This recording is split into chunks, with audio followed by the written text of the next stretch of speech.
What is up, folks? Welcome back to the stream. We're live with the T5S2 Season 6 Pod 20 Finals. We have, over here in the red, a player who's not put themselves in the score sheet quite yet, but a player who has played many a different faction over his time with the Tactical Tortoise Tabletop Simulator Tournament Series. Today on Tau Empire, this is MooMooCow over in the red versus on the other side of the table in the blue. We have a faction that we have been seeing quite a bit. I think he wants to co-commentate with me. You want to come up and talk about 40K? Tell us about 40K, Inky. All right, yeah, that's about as much as I know, too. Yeah, fair enough. Over here in the blue, we have BeefSupreme playing Adeptus Sororitas faction we've seen multiple times on stream, many times, and I think we will be seeing quite often again. In fact, I played a game against Adeptus Sororitas, a very similar looking list, almost identical. Is it identical? No, it's a little bit different. Very similar list earlier today. We've been streaming all day, by the way, chat. I'm a little tipsy right now. We did just get some games of Darktide in. We are a Darktide open beta currently as we stream this game, and was just grinding some missions against some Pox Walkers. It was a really good time, but I had quite a bit of rum, so hopefully I don't I don't mess up my rolls too bad. We'll see how it goes. I have an energy drink to keep me going, chat, and I'm ready to watch some friggin' sick 40K. This matchup's really cool. Triple Riptide Tau Empire, one of my favorite archetypes for the faction. If you like Gundams, this is the army for you. And we'll talk about lists as we move on. Agent X in chat, how's it going, buddy? Cheer for sisters, but bet on Tau. Cheer for sisters right now? Oh my god. We do have the prediction is open, chat, by the way, for the next 10 minutes.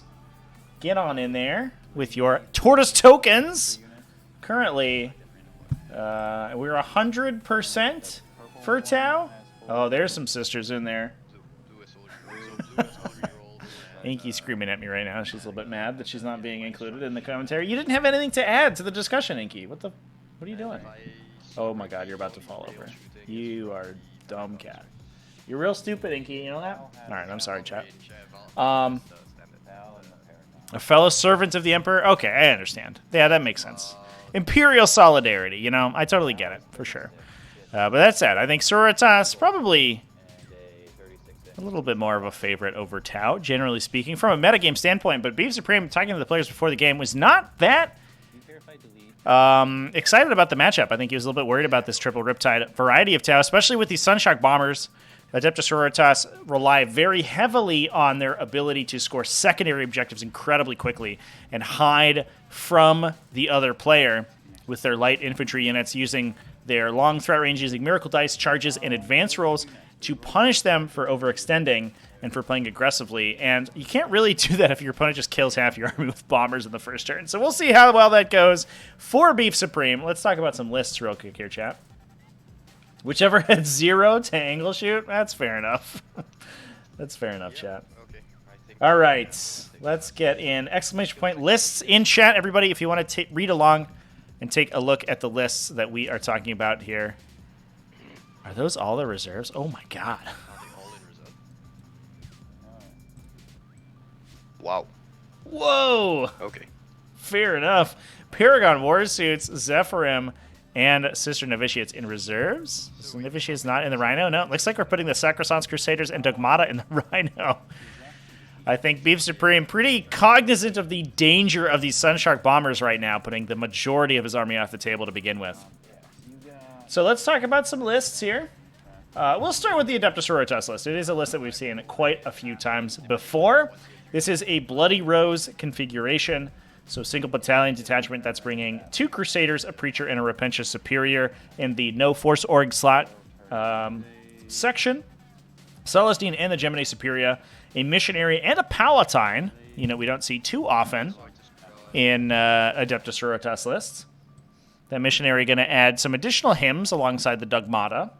Looks like we're going all in on hymns today, chat, and that missionary bringing a course of spiritual fortitude, make them immune to psychic power. It's not going to be too useful in this situation, although it does give you a 5-up damage ignore against mortal wounds, which is going to be good against the Sunshock Bombers, so that will potentially help.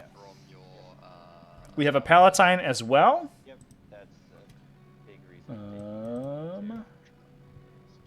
With a Beacon of Faith, 2 Battle Sister squads, and a Sister Novitiate squad. In Bloody Rose, the Sisters Novitiates actually, I mean, not only are they a 10 model objective secure troops unit, which is pretty good, obviously. It fills in your troops slot. It is a high volume unit for not too many points a model. They're just, they're just about 8 points a model, 7 points each, plus a little bit extra for the Novitiate Superior. But they're also kind of lethal in melee, especially against other troops, chaff troops units. So if we see them get mixed up with Kroot, despite the fact that Kroot are theoretically, supposedly Tau's answer to melee combat, they certainly will actually just wipe the floor with Kroot.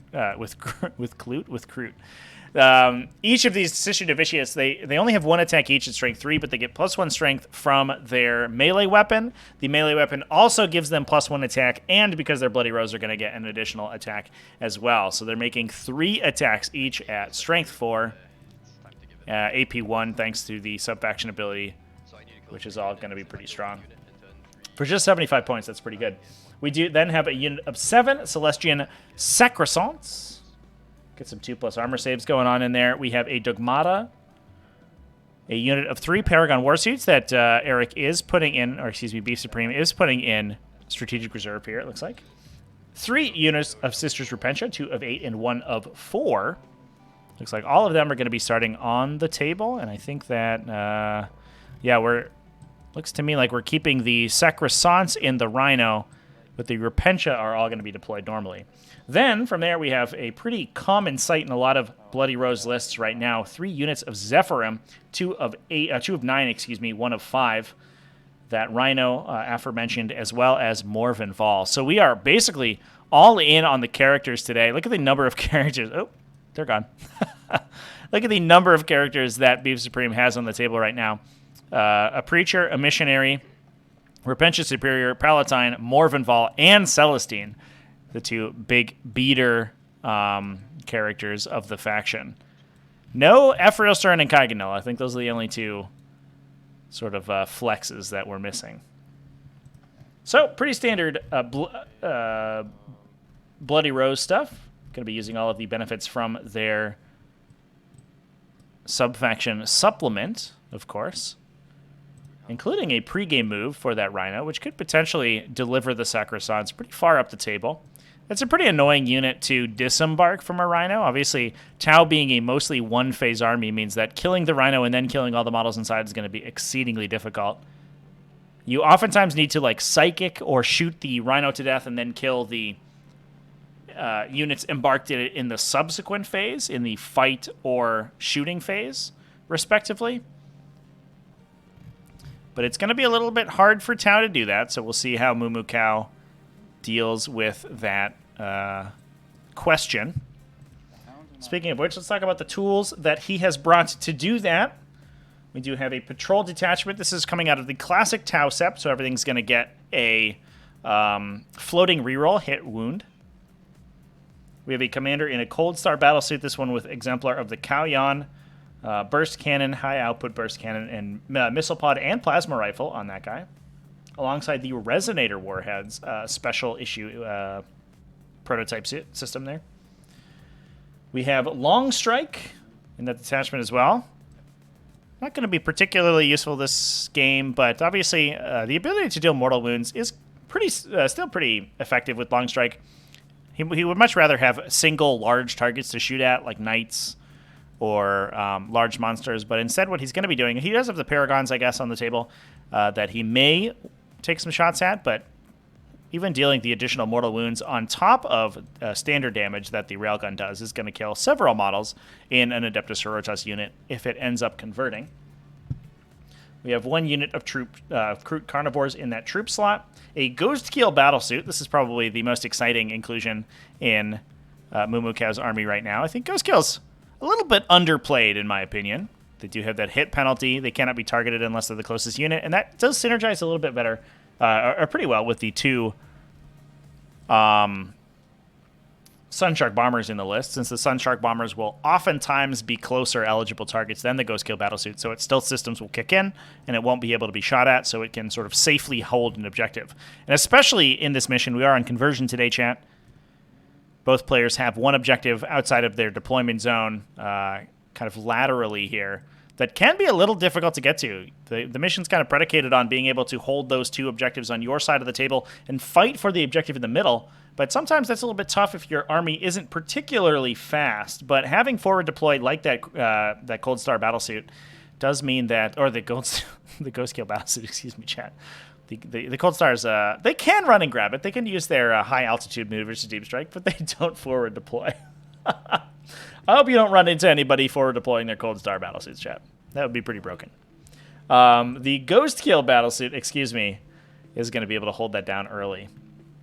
Moving on, we have one Riptide Battlesuit in that detachment, 2 plasma rifles and a heavy burst cannon on that guy, and 2 Sunshark Bombers to round out the list. The Sunshark Bombers effectively auto-includes, I think, at this point for Tau Empire. They are have a massive damage output. They're easy to kill, only a 4+ armor save. That Tau squishiness sort of coming to bear there, T7, or T6 as well, instead of T7 like a lot of aircraft are. But their damage output is almost unparalleled in the aircraft space. They each have 4 ion rifles on those interceptor drones on their wings, so they're shooting a total of 12 shots from the interceptors, especially, plus 2 shots from their missile pod at basically the same profile.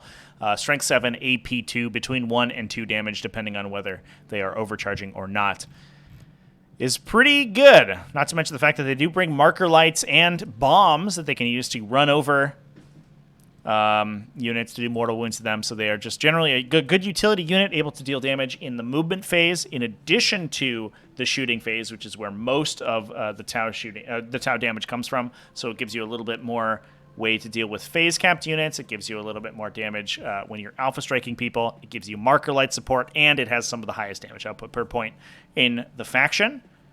Incredibly strong units, the Sunshark Bombers. Moving on to the second patrol detachment here. We have a commander in a Cold Star Battlesuit, this one using vectored maneuvering thrusters, the Tau Sept Relic to move in response to a charge, precision of the Hunter to get full rerolls, as well as a burst cannon, high output burst cannon, missile pod, and Nova Surge plasma rifle, which is going to be useful in this matchup. It doesn't ignore invulnerable saves, so it's going to be able to shoot through potentially those Sororitas characters if they come too close. And we do have a lot of characters on the table for BeefSupreme. Another unit of Kroot Carnivores in that detachment, some Kroot Hounds, as well as 2 Riptide Battlesuits, both of these being upgraded with ion accelerators to do massive damage. So, for those who don't know, chat, we'll bring up the datasheet of these Riptide Battlesuits here. The big benefit of these units in the sort of these Tau builds right now is their maneuverability. One thing that Tau oftentimes has trouble with is armies, that can play very cagey while continuing to do damage to the Tau army. Tau, while they do immense damage at range, also don't take that much damage back. No longer do they save your protocols almost all of their damage to drones. That's a stratagem, so it can only be used once per phase. And while they have invulnerable saves pretty widely, a lot of their units are just T7, middling toughness with maybe above average number of wounds, but that doesn't usually save you against concentrated fire. These Riptide Battlesuits, however, have the ability to use their Nova Reactor, giving them either a 5+ damage ignore, a buff to their weapon systems, either getting additional shots on whether it is their heavy burst cannon or their ion accelerator, or, I think most importantly, a boost effect, which gives them essentially a charge with no target in the charge phase. They move 2d6 inches and then cannot declare a charge that charge phase in any direction, which means that what we're going to be seeing here is if BeefSupreme puts any of his units out in line of sight, these Riptides are going to be able to poke into this obscuring terrain, so to draw line of sight naturally through it, use the true line of sight rules, so stick one gun potentially around a corner here to get line of sight to whatever they want to shoot at. Then use that boost to jump just a couple inches backwards. They're going to jump out of the obscuring terrain, which is it's then obscuring keyword is going to kick in. Incoming line of sight is going to be blocked by that terrain, and they're essentially going to be able to shoot with impunity. So if you engage into and put your models in line of sight of this Tau army, you're going to get absolutely slapped. You're going to take a ton of damage from these huge damage ion accelerator cannons, potentially strength 8 AP3, flat 4 damage at 6 shots apiece, and then they're going to be able to jump back behind the area terrain to block their own incoming line of sight of attacks against them. Incredible damage from these things. And on top of that, if you don't have a good way to deal with Sun Shark bombers, those things can continue to sweep around the table, do bombing runs on you, inflicting mortal wounds, and shoot you with their guns. And it's going to be a tough time if you don't have a good way of pushing up the table, surviving the beta strike potentially from this Tau army, and being able to deal with it.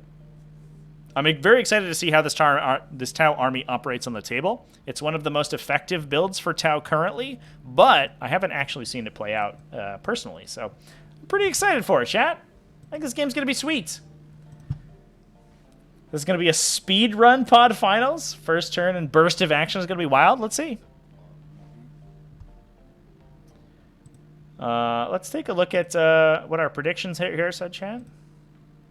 We're exactly 50-50, 5K to both players. Hot damn. All right.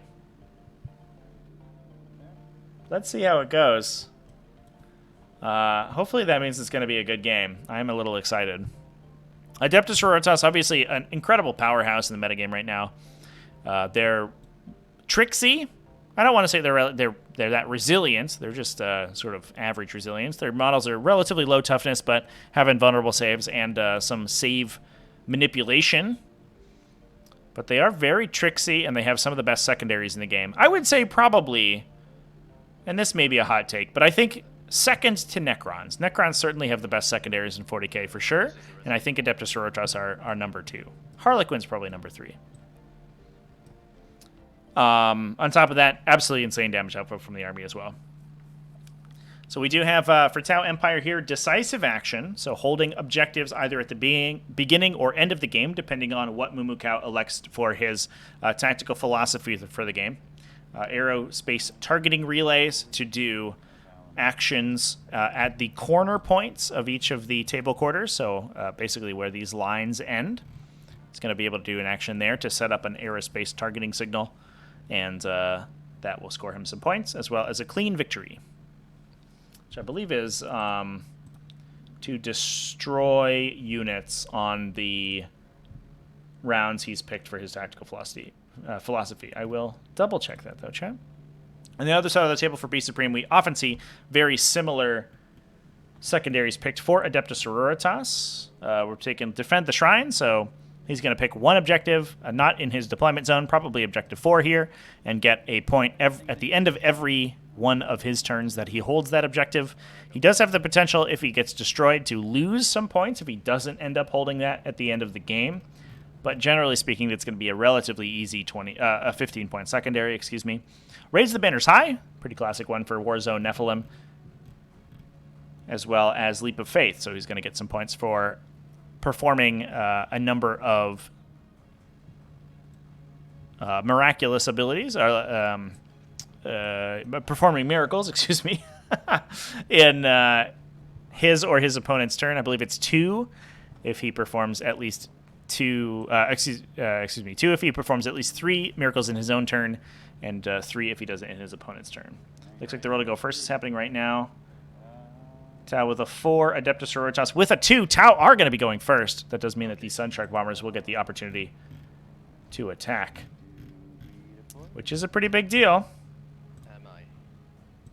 Put it back to the players' mics here for pre-games.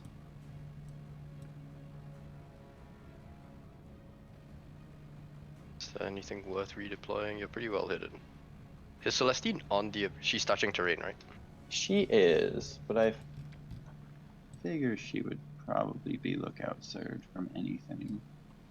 Well, if I land here. Not from planes. If you land right here.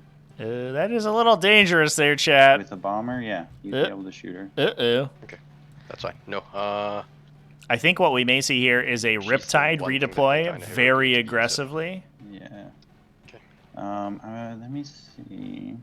What's interesting here is that if these bombers do end up going for Celestine, they will have to place basically in front of her. You can start the game. That means that not only may she be able to heroically intervene, although probably not if they place around Objective 4, but it means that they won't be dropping bombs. For them to be off. Yeah.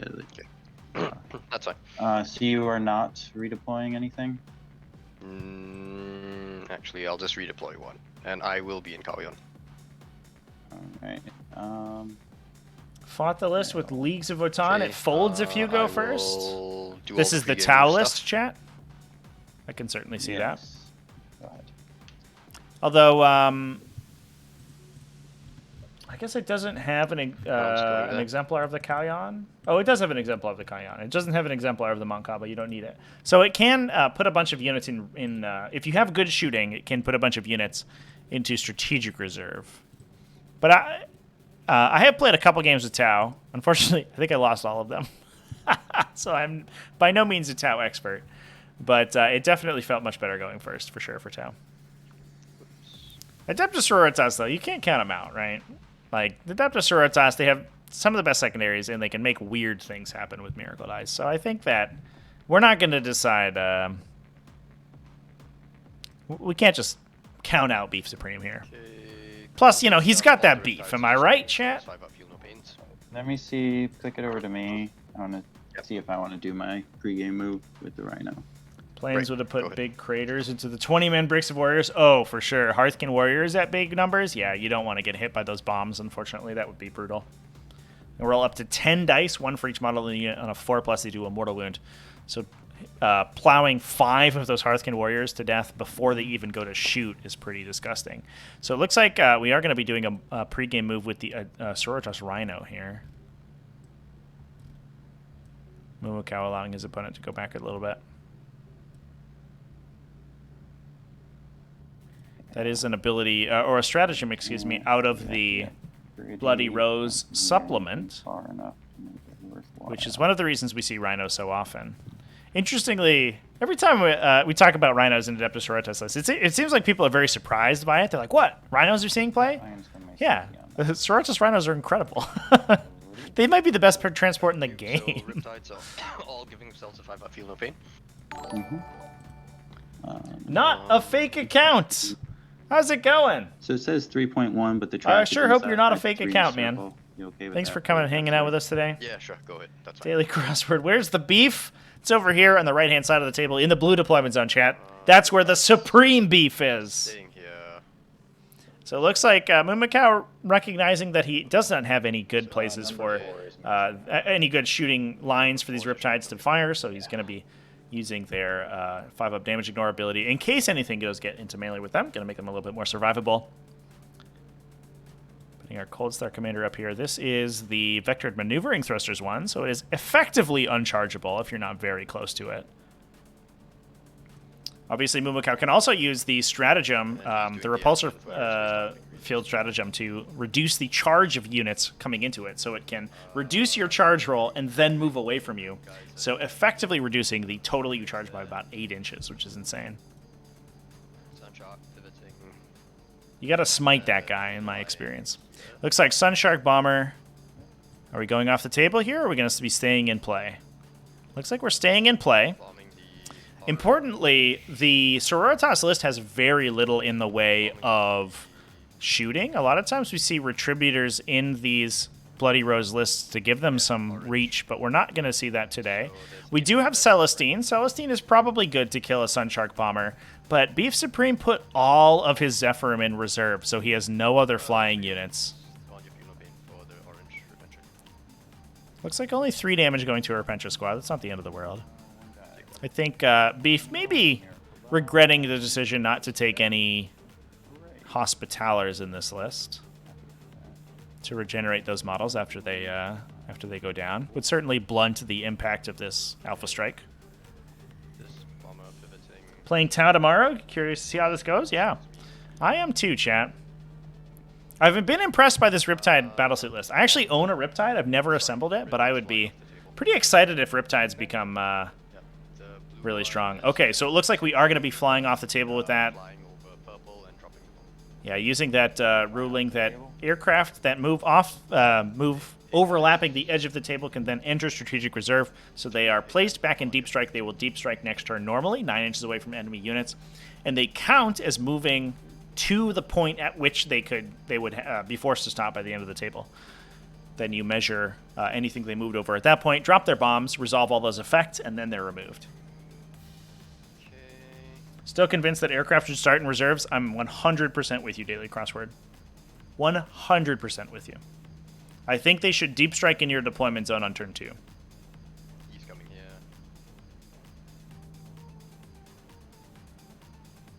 Hospitaller regen is trash, costs a CP.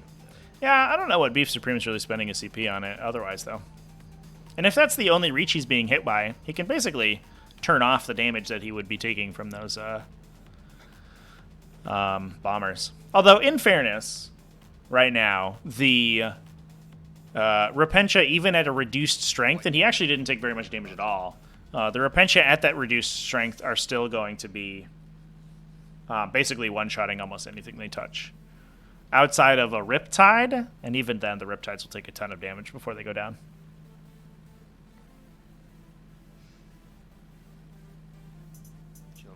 Sorry, I'll reroll that. It's not like Beef Supreme has to save his CP to use combat interrupts here. He doesn't have to fight on death with his Repentia. He doesn't have to interrupt his opponent. It's basically just going to chill. So both units of Kroot use their pregame move. All 3 units of Kroot over here use their pregame move once MooMooCow won the roll to go first to push up to objective 2. Looks like the one of the Kroot carnivore units is going to be advancing. The other one, we'll see where it ends up. None of them touching that terrain. We do have a couple open gaps here for models to potentially get line of sight through, although I think they're going to be safe even if they do touch that terrain. Are USO layouts mission specific? They're not really. The layouts for T5S2 have been adjusted slightly, but not in particularly meaningful ways. So generally speaking, there are 2 US Open layouts. I guess it should be clear. There are 2 US Open layouts that are meant to be used in conjunction with different missions, but beyond that, they aren't specific to each mission.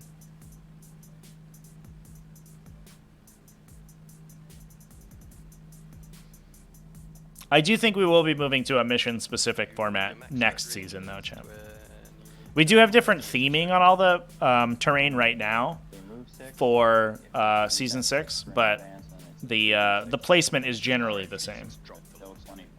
But I think we will be moving to a little bit more of a bespoke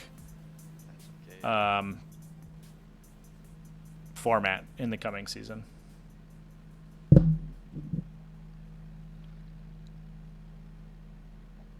What's your threat range out at this for your Sacrosancts? Sacrosancts would be...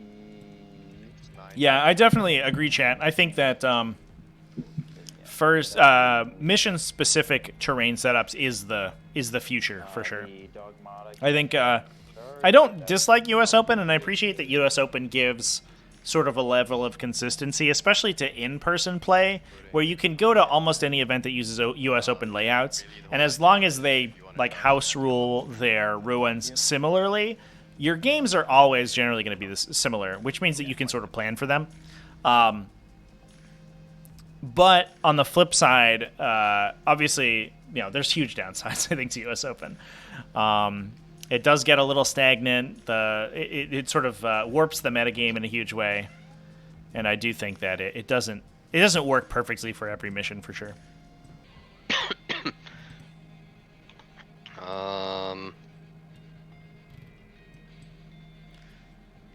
Make sure he's within 3. That's okay. Riptide is safe behind. Long Strike is just gonna scoot over slightly. Yeah, probably move to Riptide as well, just to be safe. I bet there's a that's gonna line be that my Long turn. Strike could have gotten between these 2 terrain features to the Rhino. Might have been a little bit aggressive, Two though. there. It's over to you. So very low-key turn from the Tau Empire here. Everybody ran 2 bombers off the table, did a little bit of damage on them, and then passed the turn, set up for the future. And I do think, honestly, after playing the Sunshark Bombers quite a bit, almost every time I've seen the Sunshark Bombers stay in play on the first turn, it has been, in my opinion, a mistake. The fact that they can go first, deal damage to their opponent's army, and then immediately leave and not, even though that's not the most damage they could be doing, 90% of the time, if you commit the bombers, they move up aggressively, they get lines of sight to their opponent's army, and they bomb them, or even if they don't bomb them, most of the time your opponent's going to be able to kill one, bracket the other one, if not kill both. And the fact that MooMooCow recognized that, just left the table with them, despite the fact that his opponent doesn't even have much shooting. But we do have Morven Vol here. She can give herself full rerolls. We do have Celestine here. She probably kills a bomber by herself. She has that Strength 7 AP 4 multi-damage weapon that can potentially inflict mortal wounds, plus her Gemini Superior. Random shooting. It turns out when you have a 4+ save, random shooting will start to plink wounds off of you. And between those 2 threats, MooMooCow was not... did not think that his bombers would survive. So he elected to get the free damage in and give himself the Deep Strike for next turn. Plus, given the fact that there's very little shooting on the Sororitas side of the table, he can, if he wants to, just bomb Deep Strike the Flyers back into his deployment zone and then bomb his opponent the next turn. He doesn't actually need to commit them to actually to the fight. He doesn't need to take return firepower on them right now.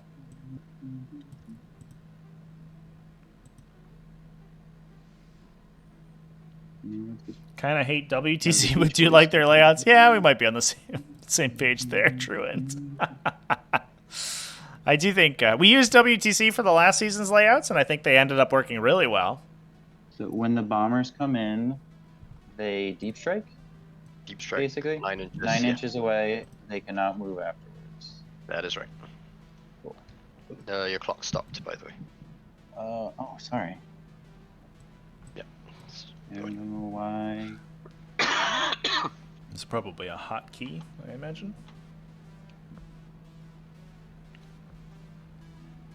It was a little bit of a burst of action, chat. Right, the Cold Star can only move 16. MooMooCow did basically take 2 movement phases in a row, deal some damage for free to his opponent's army, and then put his entire army out of line of sight. That's pretty good. But everything is assault, so you could just roll it and go an extra d6. But if you do that, you would be right in the wheelhouse, which I think you want to be. So it would be a risky move.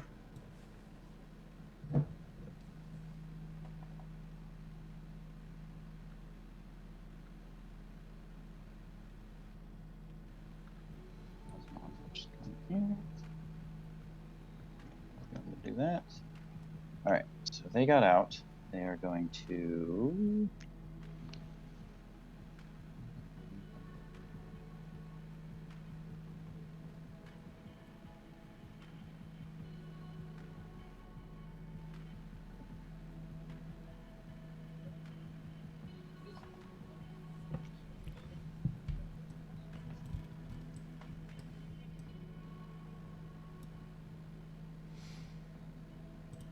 So we have the All right. Sacrosancts out in the open now, able to move to Objective 4, beginning to defend that shrine.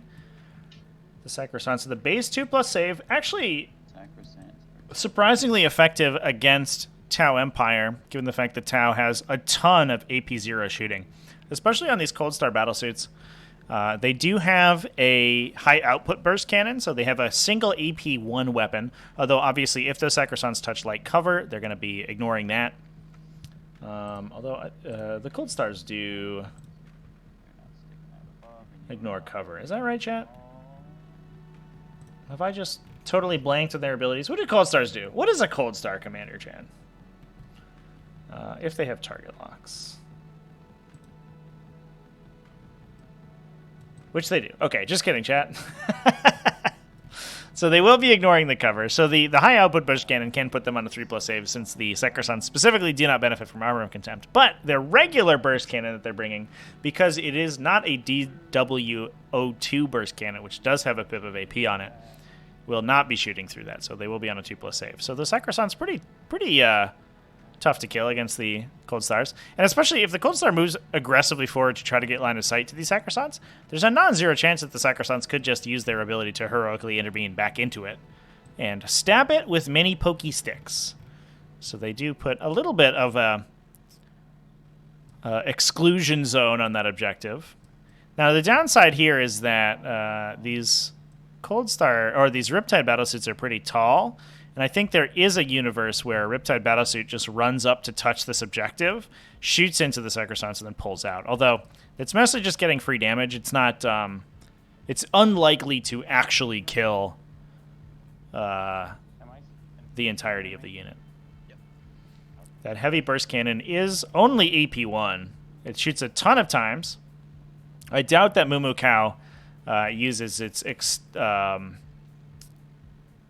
upgraded profile to fire 16 times, but only 12 shots. Excuse me, it's AP2. But only 12 shots at AP2 shooting into cover is going to be a little bit tough.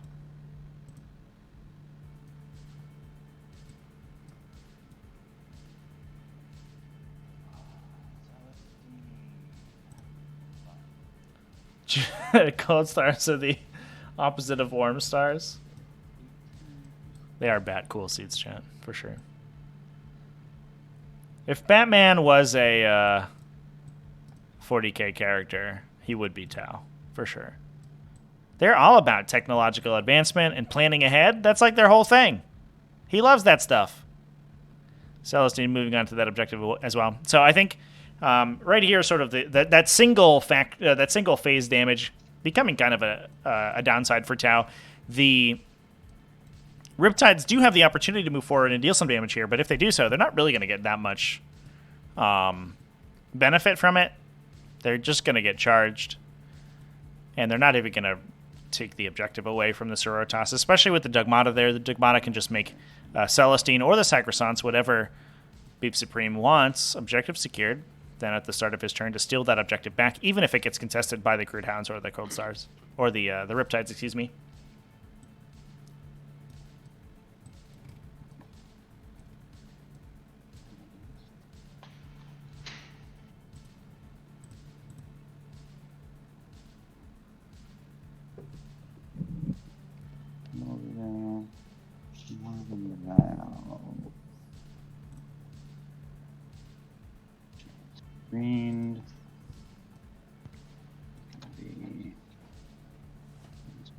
Screened.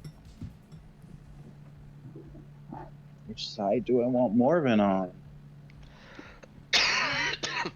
Probably over.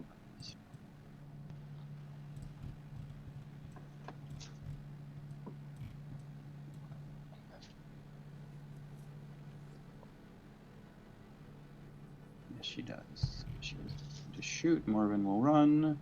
Holy speedy sisters today. Does she go 14? That's a good spot for her.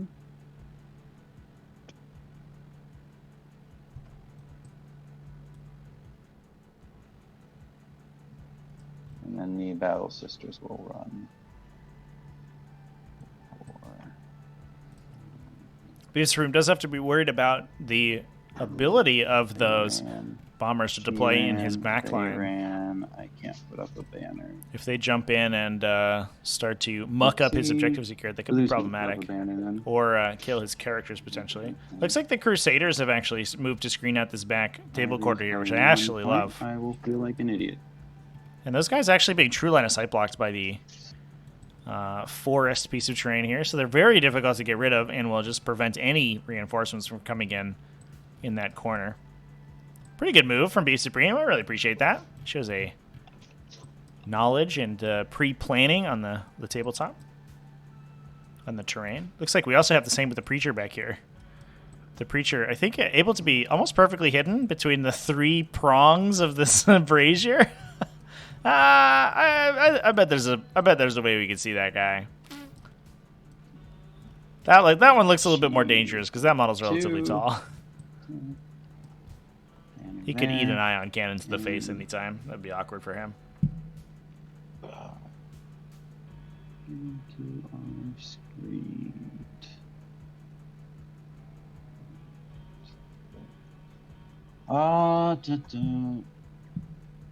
We'll call that turn. We have nothing to shoot. I have nothing to charge. I will get 1 on Leap of Faith. I will get 2 on Conversion. Get 3 on Defend the Shield. I will pass it over to you. Cool. Thank you. Hold Yeah, 2. champ. Get 6. Looks like we are taking a very tactical approach to this first battle round. No attacks made beyond those bomb rolls, which I mean, you could maybe consider an attack. BeefSupreme just going to be using some miracle dice here to score out 1 point on Leap of Faith. He is going to get his Defend the Shrine. His banners have been erected. Erect. And he's passing back to MooMooCow. MooMooCow going to score some points off aerospace targeting relays. And then move on from there. So he does have the opportunity now to bring in his strategic reserves. Both these players have tons of strategic reserves, but as I actually learned recently, the Sunstroke Bombers do have the option to come back in. They can be placed on the subsequent turn, but otherwise they can be placed anytime up to battle round, or anytime in the for a future reinforcement step in the game.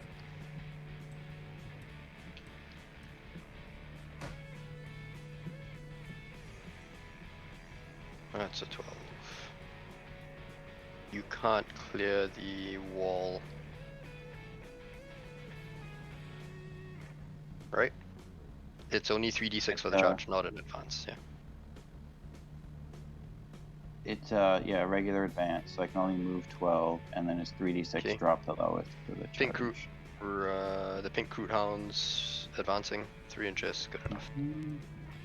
So it looks like MooMooCow is going to be using the engagement range of the Crude Hounds to prevent the positioning of the Sisters Repentia from the opposite ruin. So they're not going to be able to complete an advance. We do have a Repentia Superior in this gaggle of characters back here. So the Sisters Repentia can potentially advance and charge.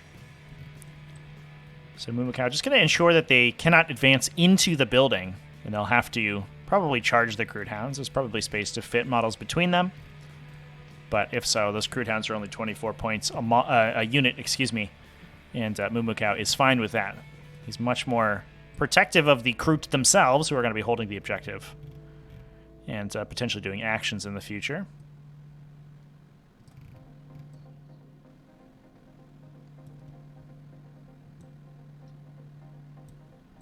Nothing here advances and charges, right? That side, no.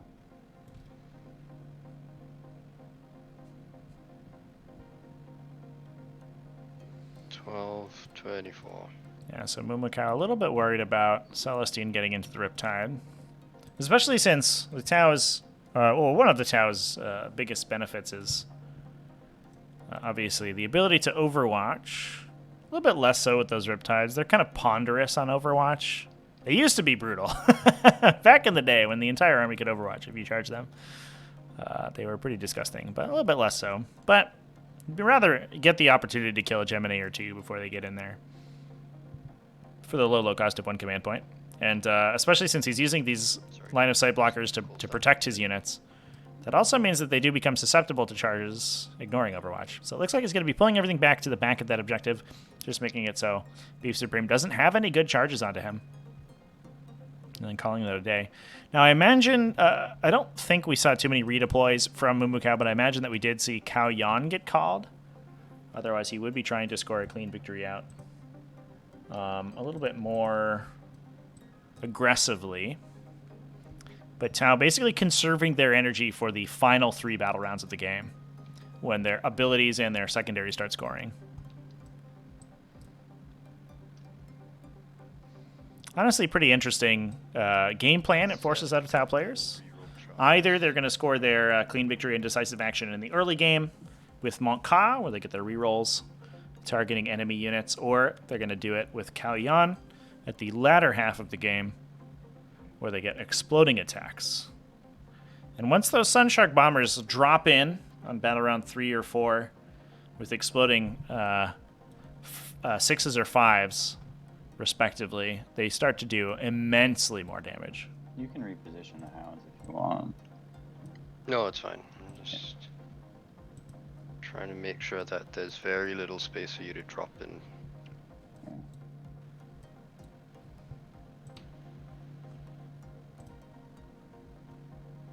I don't know what he's getting caught on.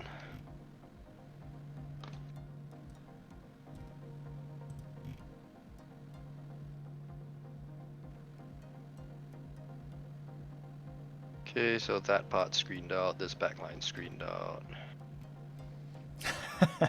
I think this predominance of strategic reserves on both players' part has forced them to play a little bit more of a defensive game plan than they normally would. I think both these players would be playing defensively. Tau, obviously, because they don't want to get into a gunfight with you. They just want to win a gunfight.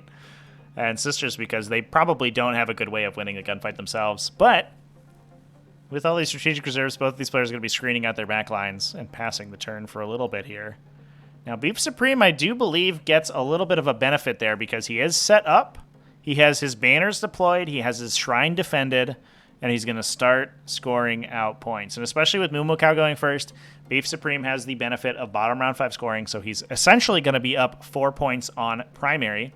And if both these players just continue to do their thing and max out all of their secondaries, MooMooCow probably, I believe that his decisive action scores 3 points lower. If I remember the scoring metrics correctly.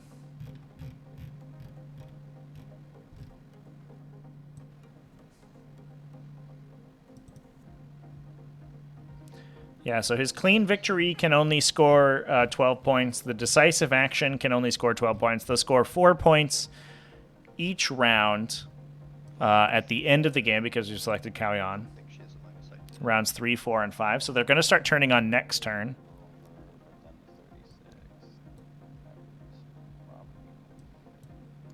Which means that MooMooCow basically is capped at 96 points. Whereas BeefSupreme, he's probably going to be getting 12 points, 10 points for Raise the Banner's High, excuse me, and 12 for Leap of Faith.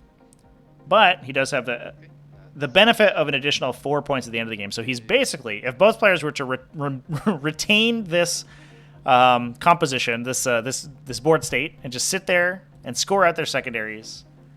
MooMooCow does have to push his models forward a little bit, obviously, to score his secondaries, but it does mean BeefSupreme would win by 2 points at the end of the game. So MooMooCow has to make something happen this coming turn, and I think he has set up his bombers. They've come back on the table. It doesn't look like they're going to get too many shots, but what it will allow him to do is move them aggressively next turn into range to get those exploding attacks from Kauyon.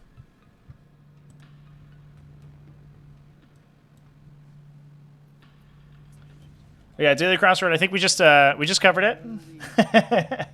I think that generally speaking, the second player will win if neither player moves forward. The first player is incentivized to play more aggressively. Montague P. Higgins, glad to be here after your IRL loss to Tau this week. Wouldn't play with line of sight blocking terrain? Whatever, man. Would he even play with obscuring terrain, Chad?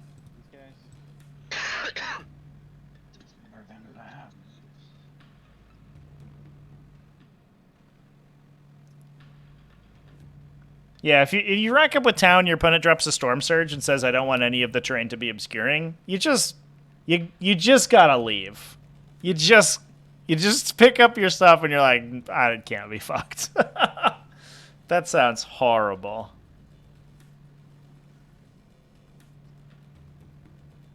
They're gonna do the banner. As it turns out, in 8th edition, that might have been acceptable. And I definitely played with people who didn't want to play with LVO terrain rules or Nova Ls. And those people, generally speaking, did not make for fun opponents, let me tell you. And were generally very casual players. But in 9th edition, it is basically standard operating procedure to have most of the terrain on the table be obscuring.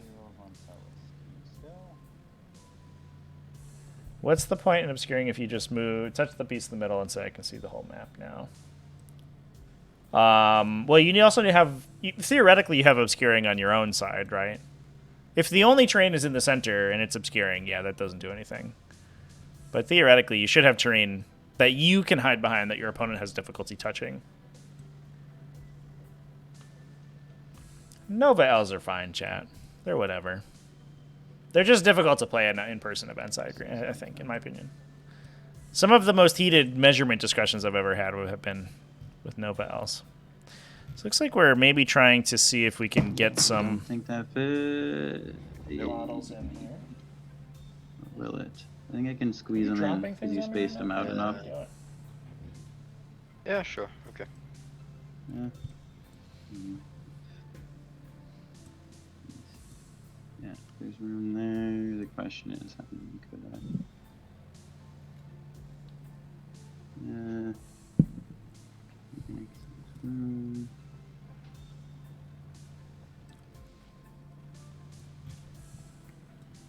Do I need to get to hits?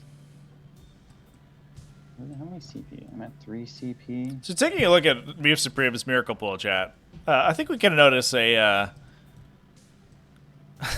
pretty heavy population of a single number here. That being 6s. And you don't necessarily want Miracle Pools of entirely 6s because you want to be able to auto-pass morale a couple times. But having 6s is generally speaking, pretty valuable. So it looks like what we're going to be trying to do is bring in our novitiates, auto-pass a 12-inch charge of the Crude Hounds, then use their kill the Crude Hounds with their massive number of attacks, use their piling consolidate moves to get them around the edge of the unit and onto the objective. Only need 3 models to touch that objective. Looks like MooMooCow did pull a couple models off, I think, to be out of the maximum range of the Repentia here. Who do threat 24. But that does mean that there is a potential that BeefSupreme actually yoinks that objective away from him, and that is going to put the boots to MooMooCow. A fire under his feet to make something happen on the primary objective, because not only does BeefSupreme obviously have the benefit of the Battle Round 5 scoring, but if he knocks his opponent to a 4-point primary on Battle Round 3, he's going to be significantly advantaged. Fall Bearable, you do not suck, buddy.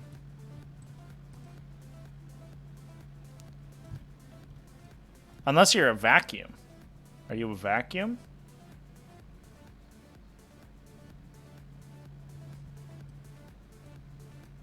It was a tournament too, chat? Oh, no.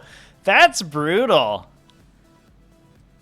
I'm going to be honest. I don't know if I've seen someone who's run a Storm Surge in a Tau list who I don't know.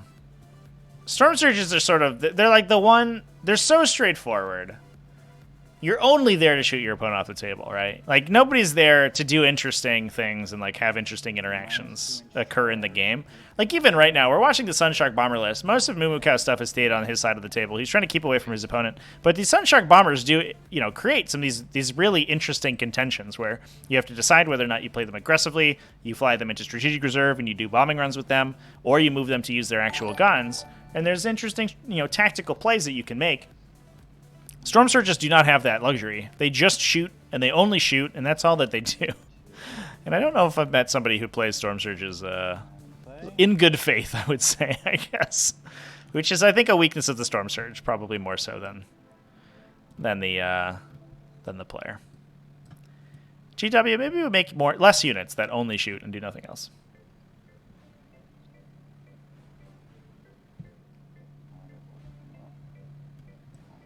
There was a time they advanced up the table in addition to shooting. Was there, chat?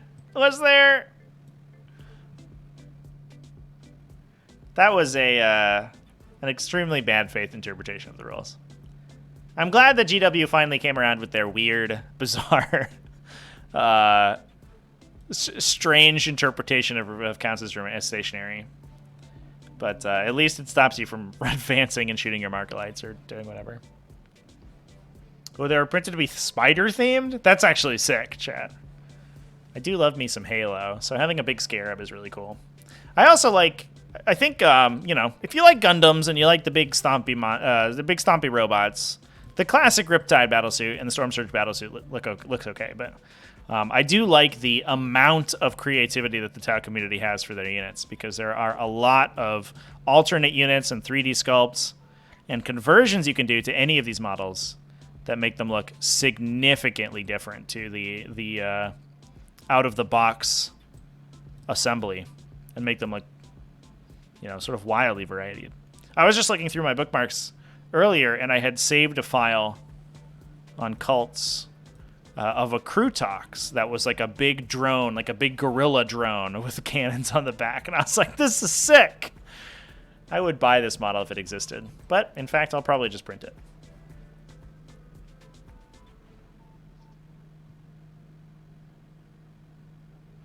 Hiding aircraft in the deployment zone just annoys you. Well, fortunately, they did fly over the entire army. Unfortunately, there's no way to react to that. If they fly over you and come back around for another bombing run, there's nothing you can do. I do appreciate that new Hydra ability in the new Astra Militarum Codex to intercept aircraft being strategic reserved out of the table. So if your opponent does try to loop them like that, you do have the opportunity to punish them, which is pretty cool. You do have to have line of sight, but that's usually easy for aircraft. I think that's the biggest downside of aircraft, is that they can't be obscured. So if you do go second and your opponent has long-range guns, they may just kill them.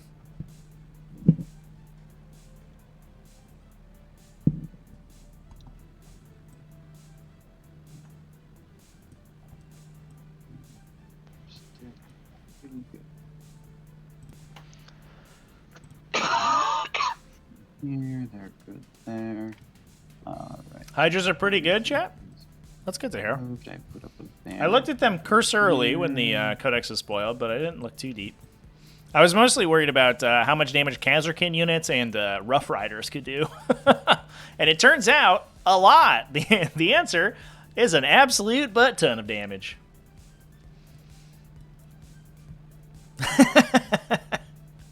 Yeah, the Sororitas have to get in there. Celestine's got to get in there with that big fly swatter. Knock these planes out of the sky, am I right?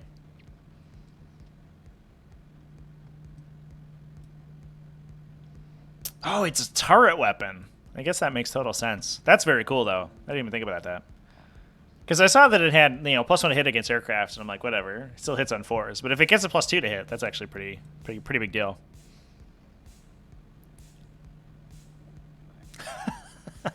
Yeah, imagine equipping a Custodes with a with the Melta Lance. Those weapons should be one use only, right?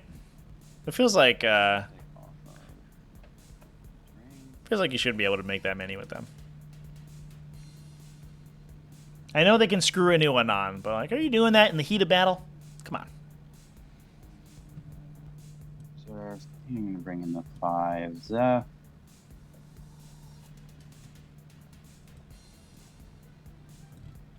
Little deterrent. So Zephyrim coming down just to screen out the characters from bombers flying over.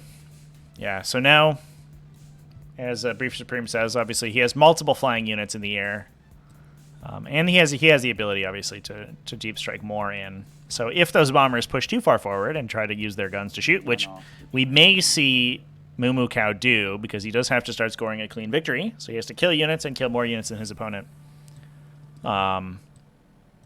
with ranged attacks. Then he's going to start losing out on that secondary objective. And as we've talked about before, Adeptus Sororitas have such strong secondary objectives that if you start falling behind on them, they will just leave you in the dust on score. The 9-inch bubble that you put out.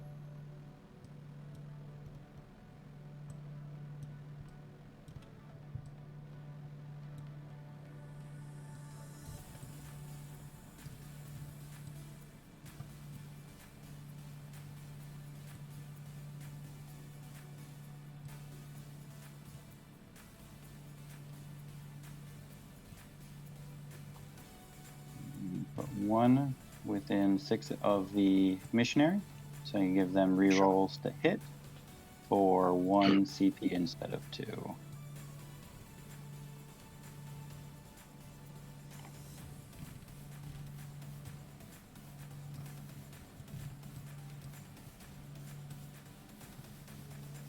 So they're going to get Zealot unlocked. I got banners up. That is the downside of Sororitas melee units in general. Only that 4+ weapon skill. Sisters Repentia obviously have a 3+, but they get -1 to hit, so they basically have a 4+.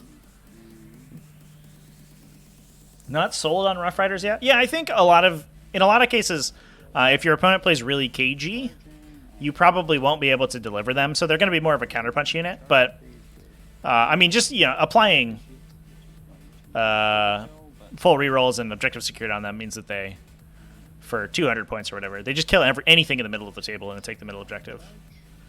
Full freezies, and you can make them relatively fast. You can make them move 16 with +1 to charge, right? Which is pretty good. Although, obviously, the fact that they can't go through walls is a pretty big deal. So it looks like skipping our charge phase, or our shooting phase here. Now, definitely not skipping the charge phase. We're going to be charging as best as we can here. Getting those Superstitious Novitiates right into those Crude Hounds. Spending that CP for +1, for a reroll to hits, excuse me, with Zealot. Everybody getting around the side here, there to get as close as possible to the Crude Hounds and then consolidate, assuming that we kill them, which we should. Crude Hounds are not hard to kill. They're only T3 with a 6-up save, which will get negated by the Bloody Rose +1 AP on the charge. They will be able to then move onto the objective with objective secure to steal it from the Crute. I think a little bit of a misplay maybe from MooMooCow not putting additional models on his objective. He now opens himself up to the possibility of that objective getting stolen.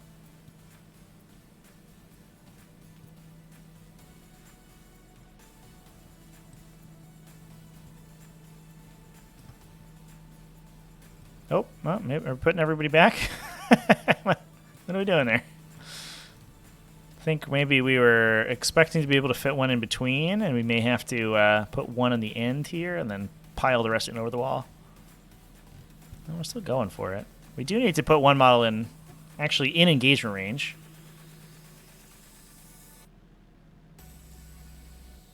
Still got to put somebody in engagement range.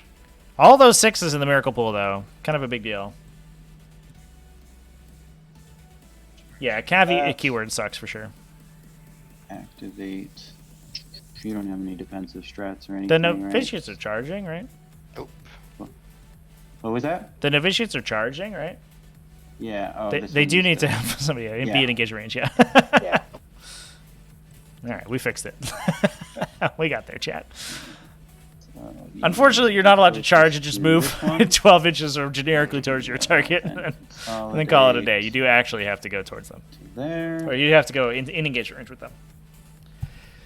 Yeah, it's interesting. Cav keyword is one of the big reasons that I have always kind of poo-pooed Thunderwolf Cavalry. I know everyone's favorite. There's so many people's cult favorite unit, right? There's like, so everybody loves freaking Thunderwolf Cavalry, right? Big dog cavalry, man. This one's gonna consolidate. What a wild unit.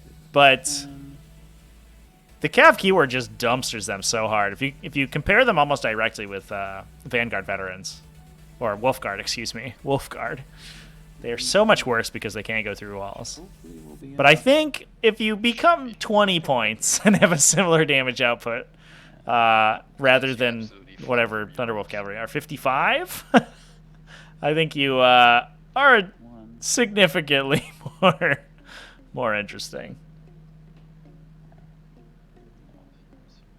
Beasts can breach, so cavalry should? Yeah, maybe. I just think, I don't know. I think it's a problem with the line of sight blocking rules in 40k. The fact that the things that block movement also are the only things in the game that really effectively block line of sight is problematic. And I would prefer to see that change rather than sort of cavalry be able to move through walls. There also is a potential that you could make, smaller and more porous obscuring terrain features to allow things to block line of sight, but then give you the opportunity to move through. And I think once we revise some maps here for the T5S2 season, I think that is something I'm going to be looking at doing a little bit more frequently.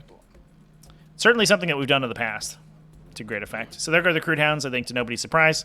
Billion attacks out of the Sisters Novitiates, and now they're going to move to take the objective, or at least contest it. Very good. Done. Ta-da!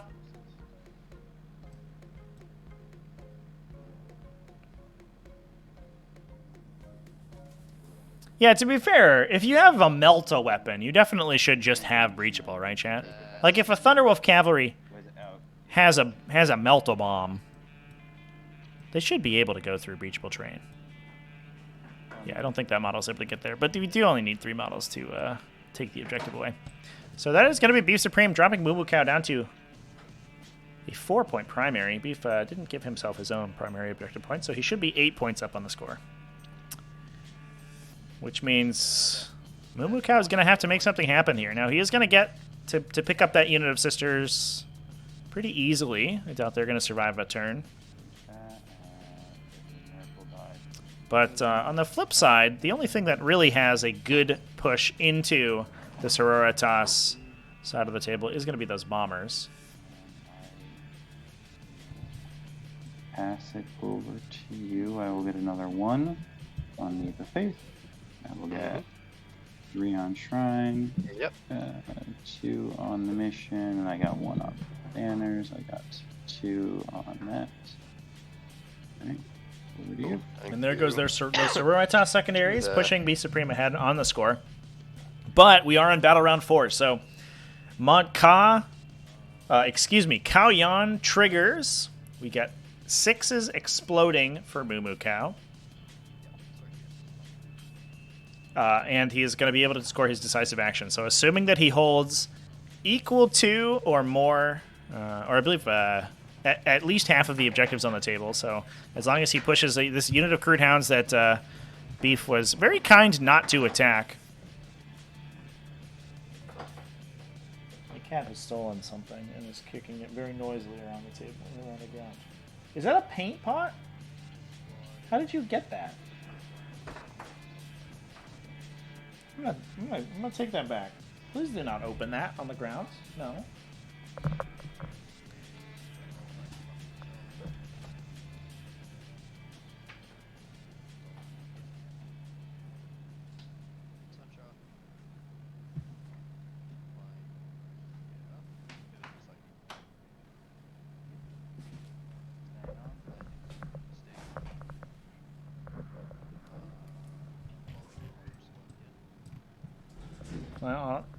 My all-important pot of Rhinox hide has been saved. Oh, she's mad.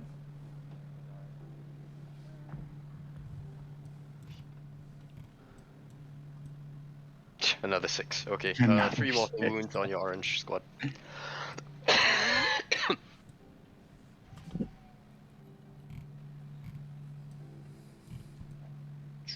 1. Holy shit.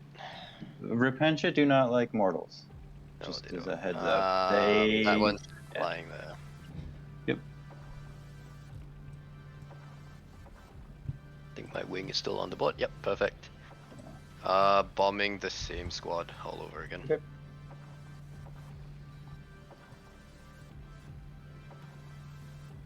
There you go, 4 wounds.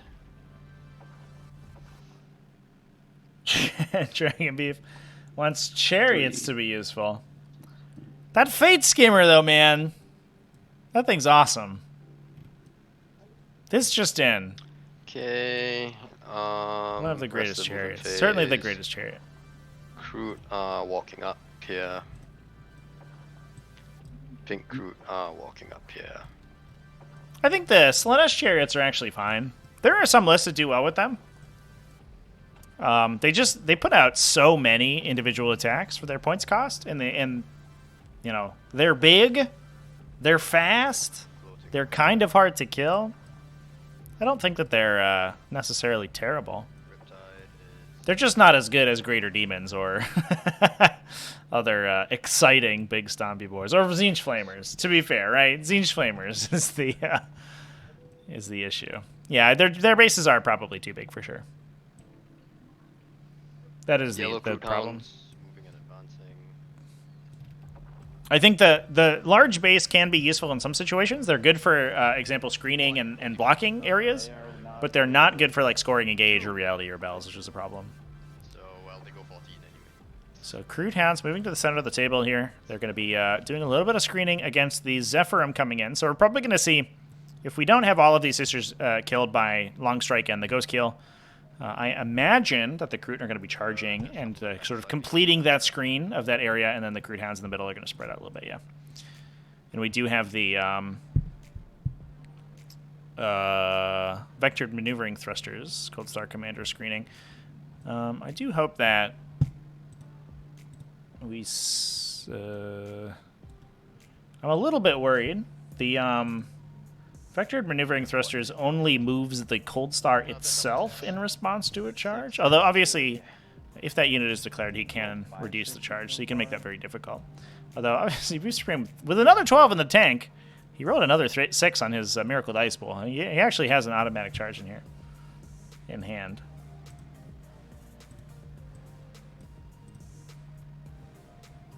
Riptide falling back.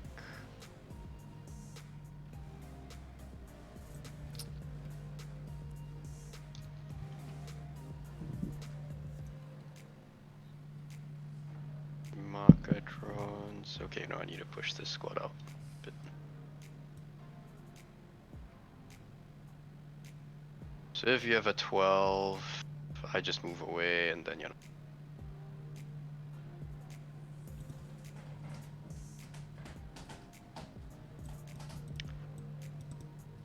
So,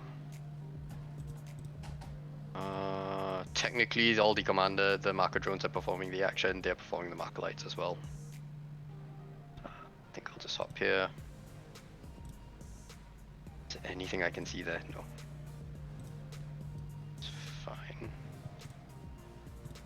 So, movement phase, done, screened. Just to clarify, so there's no awkwardness, if the Cold Star is declared as a charge target, only the Cold Star gets to move. Fair enough, okay. Yeah. The drones, unfortunately, are not the bearers of the relic. Huh.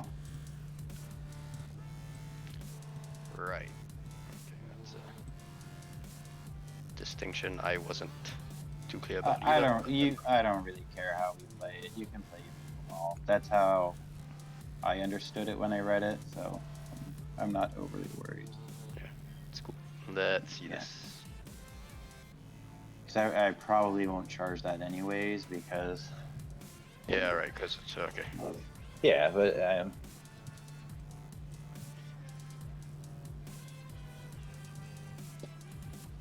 Just make sure that's... Well, you could still make it. You can... It's Yeah, I do think that what MooMooCow is trying to do here is make basically an unchargeable Cold Star Commander. Okay, Is still possible. The Cold Star can screen out the edge. If he is declared as a charge target, he moves far enough away because he can essentially jump the unit. So he can move effectively from one side of the unit. Oh, okay. this commander is just zooming up here. My chat box opened for whatever reason. Chat, excuse me. He can effectively jump from one side of the unit to the other side of the unit. So essentially add about 4 inches to the distance that the unit needs to charge, which means what MooMooCow is trying to do is still possible. It's not an issue. He just has to set it up very deliberately. If he puts the drones in front of or in line with the commander, there is an opportunity for BeefSupreme to charge them. And realistically, it's only because BeefSupreme has rolled 3 consecutive 6s on his Miracle Dice Pool, which is a little crazy. Done. So shooting. Marker light will go from the blue one into the orange Repentia. Okay. Nope. Marker light from the red going into the breacher. Okay. That goes off. Okay, so they get a +1 hit against the one unit gets a +1 hit against the breacher. Mm-hmm.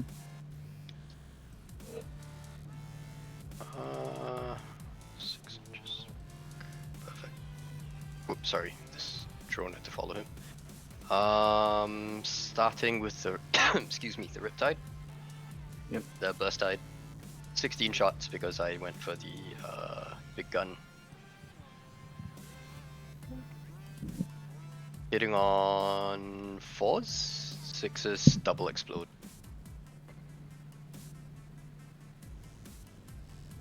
Okay. 15 hits, wounding on 2s. Is it worth re-rolling one here? No, not. 11 AP minus 2, 2 damage, ignore cover. Or cover, so they have a on range. So it's Shield arm of is contempt, so up to 5 mil. AP2. I'm gonna take it on the superior first. Oh, and sorry, yeah, Well, I'm spending the 1 CP for strike and fade on him. Okay. So AP2, so it'll be a 4-up on the superior. Mhm. She's dead, and then a 5-up on everybody else. 8 are gone.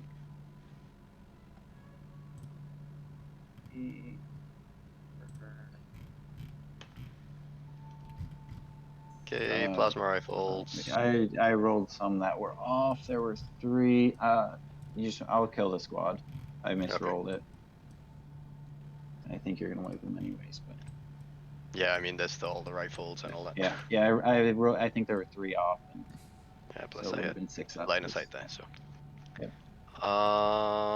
Okay, so strike and fade. The Riptide just moves 6, and he's just gonna fly back here. The Sunshark Bomber putting the iron Preacher rifles into does- the Preacher. Okay. There we go, Matt, on the roller coaster. Hell yeah, There's dude. a 4-up. We are experiencing a roller coaster ride of emotions right now. Iron For sure. rifles on the You'll go Preacher. through it. Yeah. The missile pods. Actually, no, iron rifles into the Resistor Serpentia, missile pods, and whatchamacallits. Seeker missiles into the Preacher. Yep. Yeah. And I am overcharging. Okay. For the iron rifles. Now, let's see. Oh, your sisters are the. Hang on, the red one. No, yeah, blue sisters are the closest, so.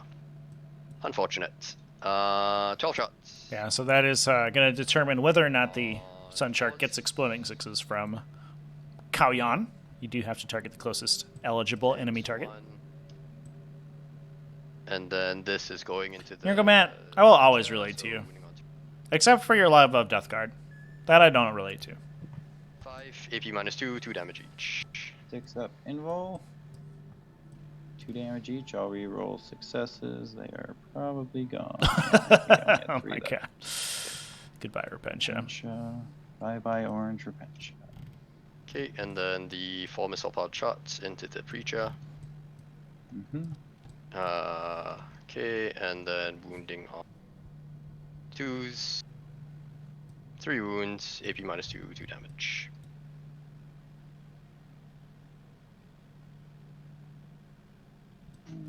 Yeah, you can die. So 3 units killed Okay. for MooMooCow's decisive So action. that's my clean victory. Or excuse me, clean victory. Yep, decisive action already scored out by the crew downs. Another 6. Wow, okay. This What? Sunshark Bomber is just Another 6 generated from BeefSupreme's Miracle Pool. Ludicrous. in case you are the closest, so I will get all the explosions. Yep. Can't prevent yourself from being a little salty the tower and a better hit and run than Eldar. They're 1 wound. No. Just watch a good Yanari player play Incarn, chat, and then you won't feel that bad. It is weird that Tao's hit and run is significantly better than Eldar's hit and run, but to be fair, the units that they're hitting and running are, I don't know, I guess different than the Eldar ones. Eldar are usually good in every phase, so if they were able to do that repeatedly and charge afterwards, it'd be pretty brutal. Which Tao can certainly do. Jolt 2789. Thank you for the follow, buddy. Really appreciate you. Thanks everyone for hanging out with me, by the way. It is a little bit late over here in the States. Okay, so And we have had a full day of streaming. my turn, I think. Tau will destroy. Crushing Fool with the sub. 17 months. Hot damn. Almost a year and a half. Really appreciate you, buddy. Tau will destroy. They're destroying so far. They're killing a lot of stuff. But look at what is in reserve for Sororitas. Almost 20 Zephyrim and a unit of Paragon Warseeds. That has the potential to drop in and drop down some terrifying firepower. Oh, that's true, chat. Yeah, we can't forget the Swooping Hawks. Yeah. Strike and Fade is certainly a better strategy than Fire and Fade, but Swooping Hawks are better at the hit and run game plan than any other unit in the game. Especially Bahareth, for sure.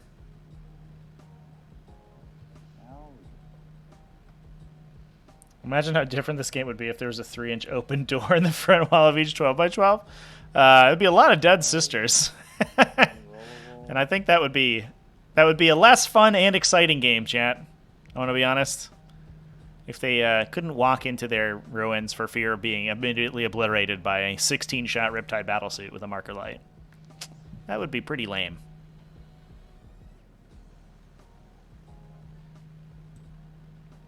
We were just talking about, and I think I included in my video that went out this morning, I included a little clip from the original Rogue Trader rulebook, and there was an ability, if you had low terrain, like rocks or low walls, you could use unidirectional line of sight. You could trace line of sight over them if you were, I think, like within 3 inches of them, but your opponent couldn't trace line of sight back to you, and I thought that was cool as hell.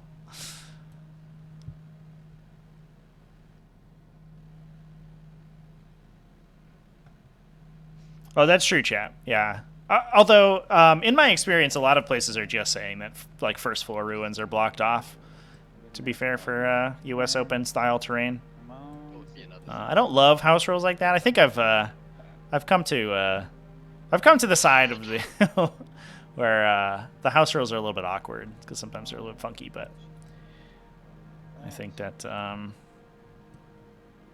it is what it is.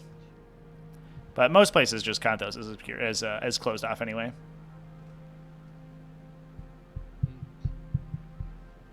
Nurgle Matt, you remember that rule? Did you play an OG Rogue Trader, Nurgle Matt, for real? No way.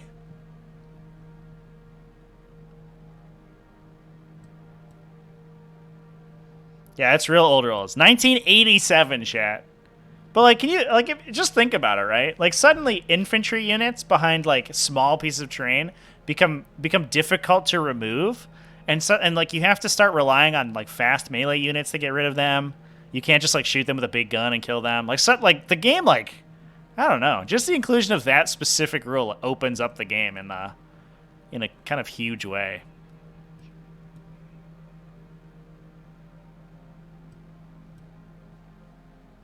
The local JT, they were selling it as a feature that the walls had big holes in them. Oh, God. That is a big yikes. Wait for Hero Hammer in 10th edition? Dude, I love Hero Hammer. I'm a big fan of Hero Hammer. I think, like, customizing characters and like, creating combinations and stuff with them is one of my favorite things to do in the entire game. In any game. I'll say that. In any game. If you have strong character customization, and it makes the characters cool and powerful, and you can play, like... we used to call them Ocean's List in War Machine, because it was like Ocean's 18, where you have a number of unique characters with unique character traits and a particular set of skills, and each one of them would be vital to the completion of the mission. Those were my favorite styles of lists, where your list would be like 12 models, but they were all expensive characters. And if that becomes a viable archetype in 10th edition, 40k is going to be awesome, dude. I remember in 8th edition, I played for a hot minute Ultramarines, and Ultramarines had the greatest characters ever, and especially because it was New Space Marine Codex, and they were the first people to get like multiple Warlord traits, second Warlord traits on individuals, like wide access to relics, and so you'd have like you were just paying CP for random stupid relics for like dumb librarians to shoot. That was also when characters couldn't be targeted basically at all, so they were kind of invincible. So characters are some of the best deliverers of damage because they just wouldn't take any fire back. So Val rerolls on herself. Roll for War Hymn on Celestine.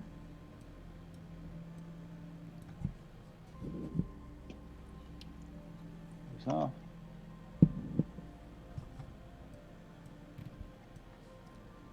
Keep OBSEC on. Yeah, I imagine 10th edition would come with a new command point system for sure. Yeah. I think I'm on the train that I think Marines should get free relic and Warlord trait back. They need the help, and it's a faction that's sort of they're like constructed around getting a free relic and Warlord trait. It's ridiculous they don't have it.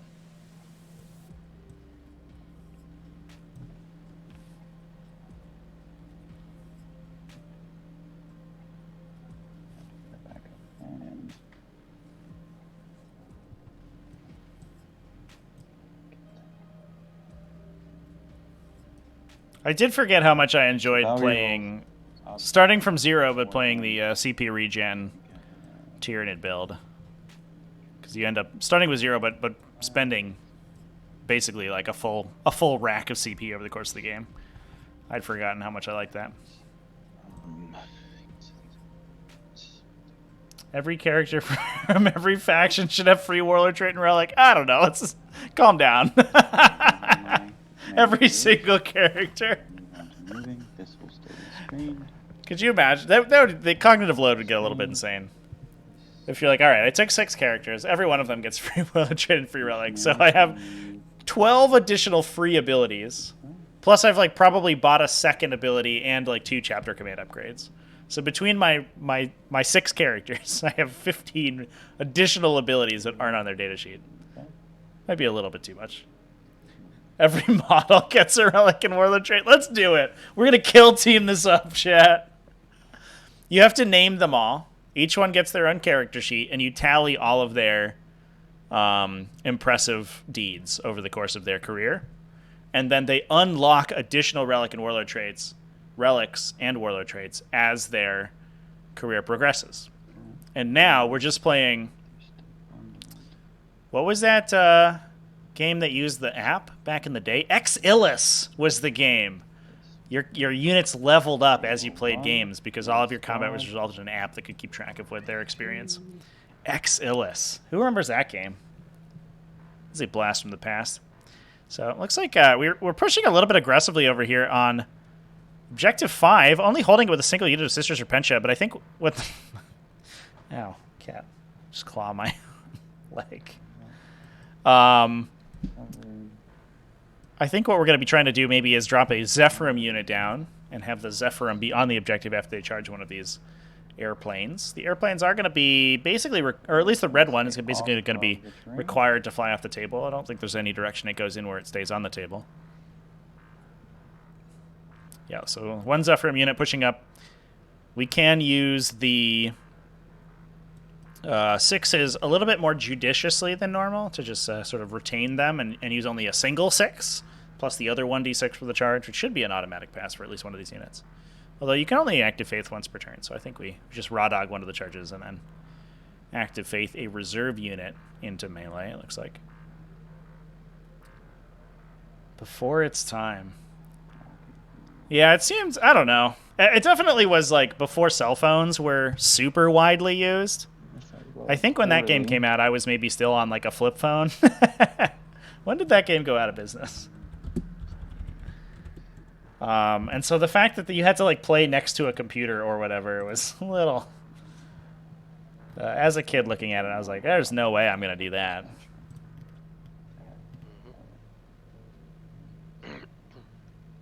...2010. Oh my god. 2010 that game came out. Yeah, 10 years ago, that was not really going to be useful. Maybe you could play it now, but I think so many people are playing miniature games as an escape from, you know, apps and screen-based entertainment, that the idea of requiring an app to use, not just making an app to make your game more convenient, or as like sort of an additional accessory, but requiring an app or a computer to use is a little bit maybe too far. I say that as we are literally playing a game of 40K on an application on a computer, though. So I don't. Maybe I'm wrong.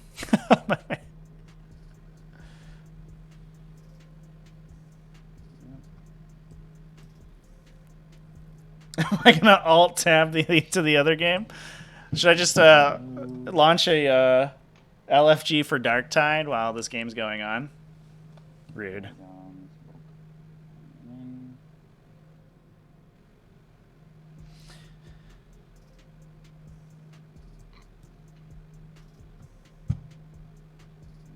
And you're 6. So... Are we ever gonna see an official simulator from GW? No, there's no way. GW, like they like to tout so often, and the apologists like the refrain the apologists like to use. So GW is a miniature game, not a rules game, and so they make probably 99.9% of their money from people buying the miniatures. So them producing rules for the game that does not sell miniatures would be not very useful for them. Yeah, so it looks like here comes the white unit. Gonna jump down and probably get a miracle charge into the red Sun Shark Bomber. We have rerolls on Morvenval, plus the Paragon Warsuits to jump in, try to kill, alongside the blue Zephyrim, try to kill the blue bomber. This unit, getting in there with the stratagems unlocked, should kill the red bomber as well with an automatic charge and get another unit onto Objective 5. I was a little bit worried there. Oh, if only their sisters repent to jump onto Objective 5. There is an opening for one of these Cold Star commanders to use high-altitude maneuvers to redeploy itself and drop in the back of the deployment zone here and try to deal with the sisters Repentia. But if obviously we put a whole unit of Zephyrim in there and screen out the back line, it's not an option for MooMooCow. I don't think BeefSupreme was going to allow that to happen.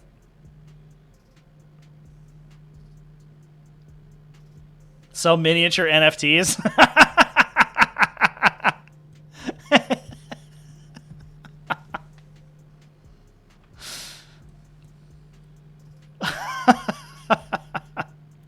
I did so.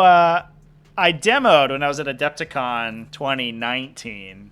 I demoed next to a World War II game, which had such an interesting premise. It was I think it was a grid-based game, and it had a really cool. It was 2D terrain. It was entirely 2D terrain, but it was on like a board. It wasn't just 2D terrain templates. The whole board was like sort of artworked out, which was very cool, and it had like different tiles that you would assemble the board from.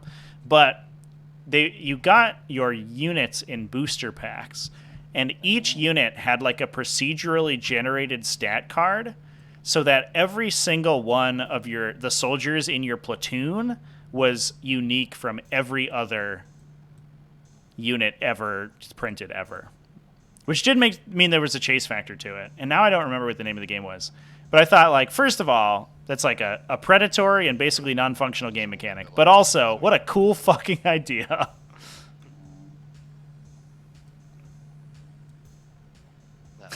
I was there. No shit, there I was. Adepticon 2019. And I wish I could remember the name of that game. I was very impressed with the sort of presentation that they gave. And I think all the miniatures are like pre-painted too. They were pretty cool. I might need to bump these ones back out.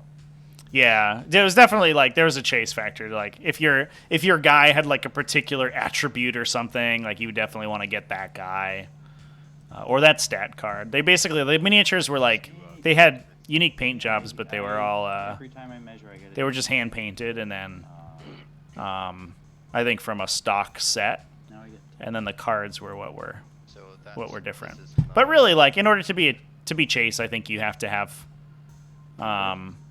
kind of a competitive community. But it was from what I looked like a very casual game. So I think it was the models were unique more from a role playing element than they were from a competitive standpoint. But obviously, as a competitive game, I think it would be totally non-functional.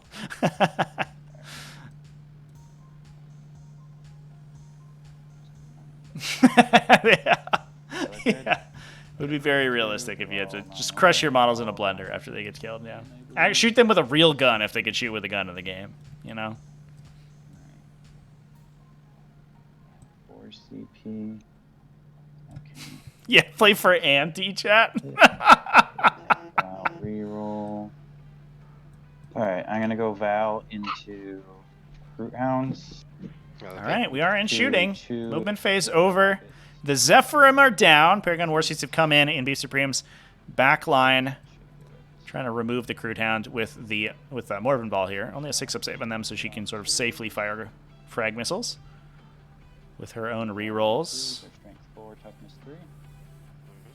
She gave herself full reroll. Yep. 5 saves. No AP on that. That's, no AP. APs, yeah, so you could. I do have the 3 heavy bolters after. Yeah, faulted. Paragons, I'm going to spend a CP for +1 to hit. 6 multi-meltas. They will reroll 1s to hit and to wound.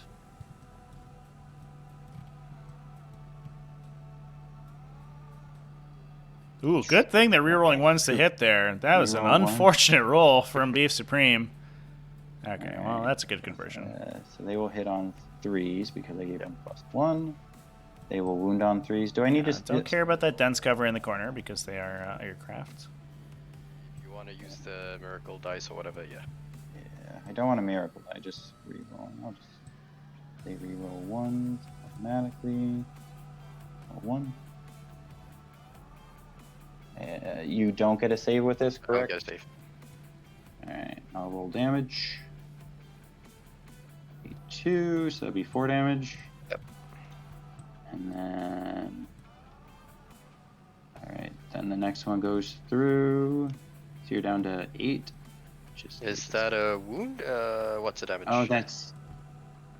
Yeah, because those are the ones That's that not the hit. damage, right? Yeah, so that's Yeah, a wound. So, what so that was a wound. I think I'm just going to do a 6. I don't even want to Okay. risk it. That's this one. So does it blow up? No. So using a miracle dice there to make sure that the Right. Sun Shark goes down. We then have 2 Paragon. units of Zephyrim in charge range of the Sun Shark bomber. Cleared the middle, Sorry, buddy. which I needed to hold you to an 8. Banners. I think the scary part here for MooMooCow is what he elects to push forward to actually hold the center. Because he does have to hold an objective for decisive action. And especially with Celestine staring down Objective 1 here, there's a universe where MooMooCow undercommits his hold on Objective 1, and Celestine, being a 3-model unit, can outnumber a Riptide Battlesuit on that objective and just move up and take it. And despite the fact that she's going to be giving her life, probably, to the shooting, she could potentially respawn and not be killed in the subsequent phase. I think that depends on where our Precision of the Hunter guy is. Oh, he's here, but he doesn't have a melee weapon. Yeah, so Celestine's actually kind of a nightmare for this this Tau army. They don't have any melee to speak of whatsoever, especially if they can get through a 2+ save.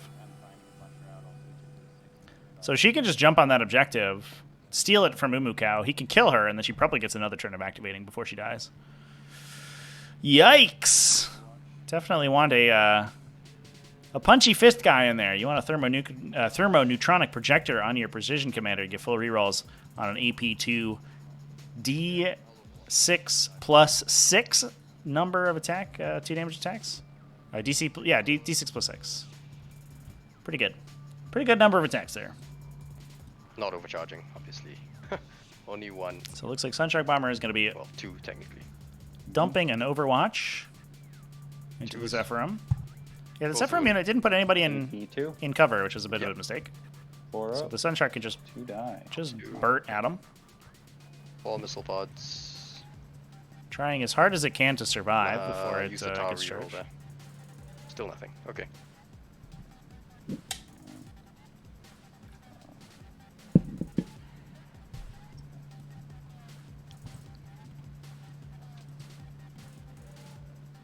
Changes the map a little bit.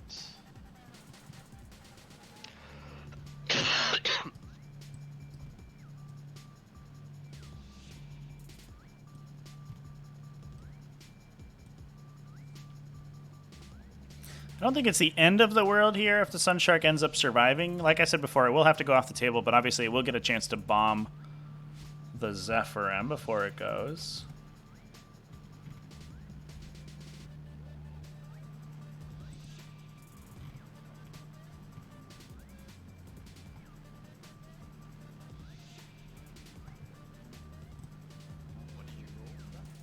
I miracle died it Oh, okay. for a 10. Yeah. Okay. You know, whenever I play something else and I have to roll charge rolls, I get very anxious. Hashtag just Sororitas things. I'm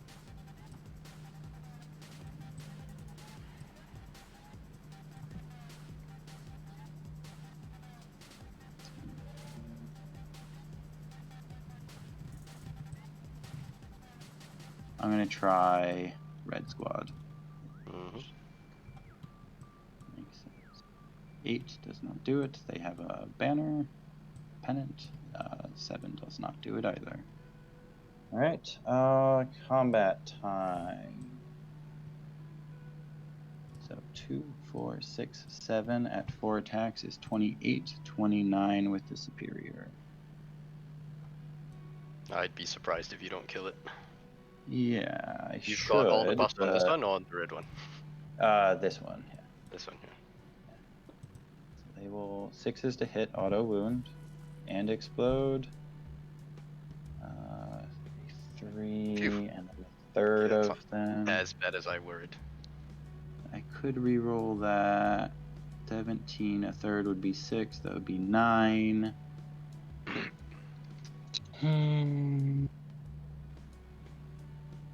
Let's get greedy. Ooh, fishing for 6s here. Oh, rewarded. That zealot coming in play strong. I do not. So these are going to be wounds over there. I think it just dies. Right? With the reroll, Yeah, it just takes 30 damage. At the beginning of charge phase, I spend a CP. Or, so they reroll hits, and then Right, do Excuse me, 6s only 6 to goes hit through. auto. Yeah, it does. They do need 5s Yeah. to wound here. And then these will be 5, strength 4 on 6. Should, Okay, yeah, there it goes. 14. Should kill it. Yeah. Yeah. Does it blow? It only had 8 automatically wounding, so they had to roll 3 more wound rolls out of all those dice. See ya! The Sun Sharks have been destroyed, but they did score their clean victory. And their decisive act... Oh, yeah, clean victory, excuse me.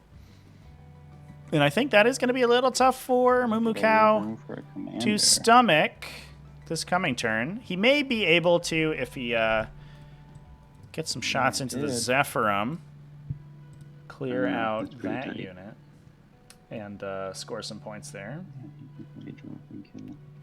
Because I don't think those Alright. Zephyrum are going to be able to escape. I get a miracle die for killing. He does have to what'd you get on that score. 6? He does have to kill 5. 3 units to score his maximum from clean victory. I will get 2 on Leap of Faith. Get 2 for conversion. 3 on that. And I will pass it over you. Okay, hold 2. This is going to be... Yeah, and I think the sister secondaries maybe Four. maybe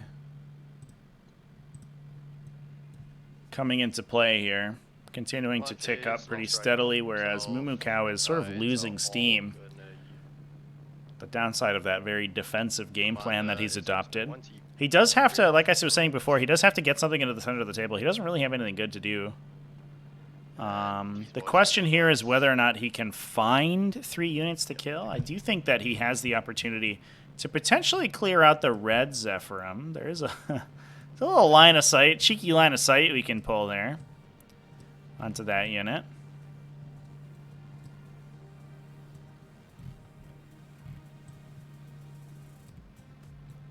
If he can clean that up and clean the white squad up, he only has to get 1 more kill to score decisive action.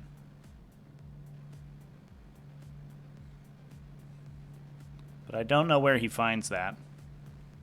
Oh boy. Yeah. And unfortunately, not scoring out the full clean victory means that he's going to be significantly down on secondaries. Like we said before, both decisive action and clean victory, the tactical philosophy centric secondaries that MooMooCow has chosen,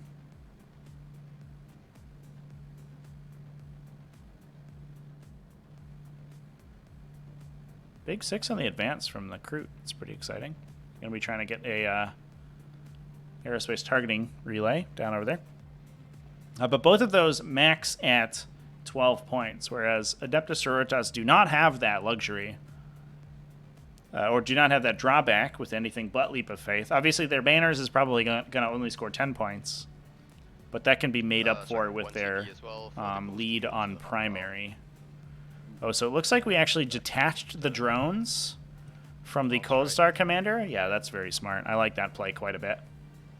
That's going to allow the Cold Star Commander to take up a lot of real estate in the front of that ruin, in the bottom left-hand side of the table, and use its vectored maneuvering thrusters to jump away if we see it get charged by anything. So it may be that it has to be part of a charge, or it blocks the placement of Celestine as she's moving towards objective 1, but it is not essentially not eligible itself as a charge target since it will be so far away once she tries to charge it.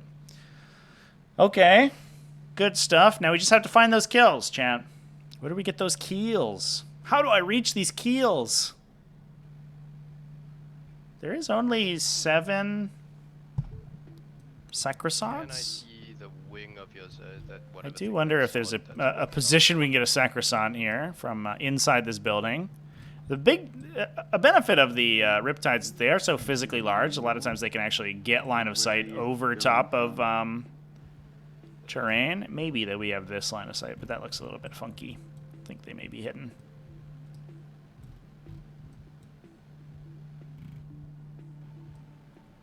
You can if you place it right. You can see it. Yeah, looks like we're going to be looking Big to crew advancing. try to shoot those Zephyrim. Still have 1 Repentia squad left. That's not good. I have 4 and a 6. Yeah, in that's my sheet. Not much I can do about that. Is there anything that MooMooCow could have done to prevent the unfavorable game state? I think so. I think that he's playing a little bit cagey, and obviously he didn't know where Beef was going to be placing his models because so many of them were in strategic reserve. And obviously, hats off to BeefSupreme for recognizing that he has to play this like sort of hyper cagey game plan while not really being able to do much damage to the Tau army.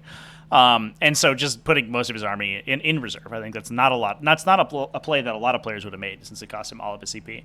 But with that in mind, there's really not that many ranged attacks on the Sororitas side of the table. There's Morvenn Vahl. There are the Paragons. And the Paragons were in reserve, but the Paragons only have multi-melta, so they only shoot 24 inches. And I think that MooMooCow could have pushed farther forward with his Riptide battlesuits and put them in a position sort of in the center of the table where they may take damage. They have invulnerable saves. They have damage ignore rolls. It's unlikely that they actually die. But they can then, sort of exactly what it looks like he's going to be trying to do now. They can then jet forward the subsequent turn, move up, touch the ruins, start to shoot models inside the ruins, either jet back or just leave themselves to the trade and force Sororitas units forward into line of sight for subsequent turns so they can get shot. And I think that may have been the play. I think using either the bombers themselves or the Riptide battlesuits as sort of bait to force those Sororitas units out into line of sight probably would be the way to go.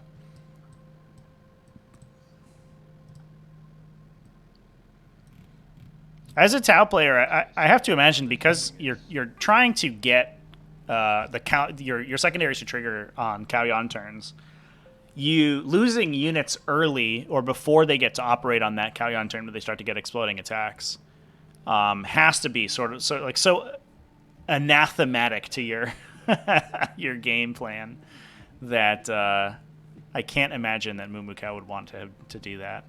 So I like this positioning here. MooMooCow moving up his crew. Oh, okay, yeah. So the marker drone's moving out to get within 6 inches of the aerospace targeting relay. Obviously, the crew advanced, so they can't do it, but they can physically body block for the commander. And he's doing the relay. So it's going to be very difficult to get engaged with him, especially because he can reduce charges incoming. Although I think they can probably still get there, especially Zephyrim with all these 6s in the Miracle Dice pool and a fast base movement with Fly. That is, yep, perfect. So he's doing aerospace.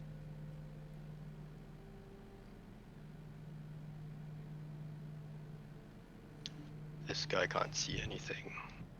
I think one of the things that's difficult to play about Tau, and one of the reasons I would say that, Tau are definitely up there as one of the most difficult factions in the game to play, just because they play so differently than any other faction in the game. But they also play so deliberately, and I think this is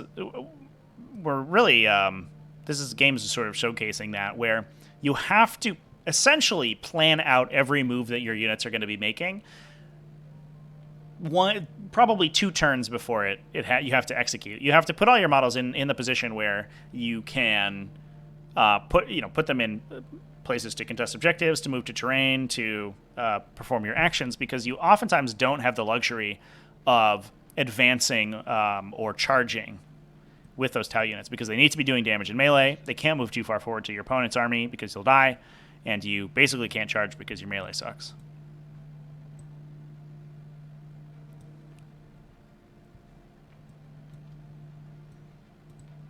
I'm going to hop off momentarily here, chat, while we go through the remainder of MooMooCow's movement phase. I'm going to run it. Okay. Cold Star, the other Cold Star commander is hopping. Ooh. Yeah. Just kidding. Glad I didn't jump off. That's an exciting play. So we're using our high altitude maneuvers to redeploy the Cold Star commander. That means that it is not... it is physically body blocking off the positioning for the Zephyrum to make that charge on the second commander that's completing aerospace targeting very difficult. It is going to get to shoot into the Zephyrum, so we have a little bit of redundancy if the Riptide and the long strike aren't able to kill those units. 11. And then if it's declared as a charge target in response, because it is unlikely it's going to get shot, that shooting, those lanes of shooting look a little bit difficult. It's unlikely it's going to get shot, so it will be able to just jump back behind the crude if it does get declared as a charge target. Yep.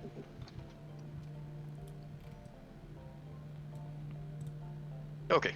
So that's command, movement, shooting, psychic, shooting. All right, chat. Now I'm going to hop off for a moment here. I'll leave you with the players' mics. First into the Zephyrum.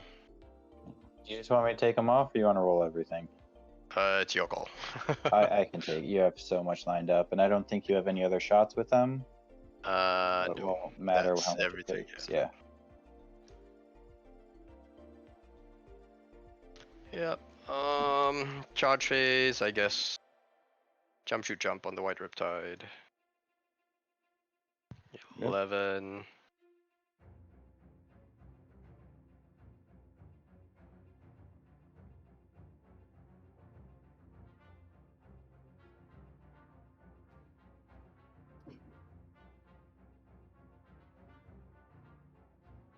Jump, shoot, jump on the Teal Riptide. 9.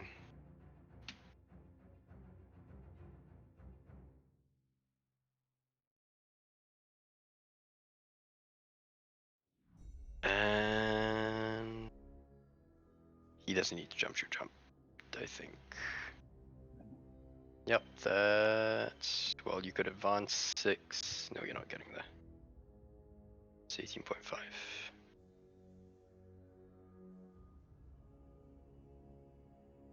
Yep, over to you.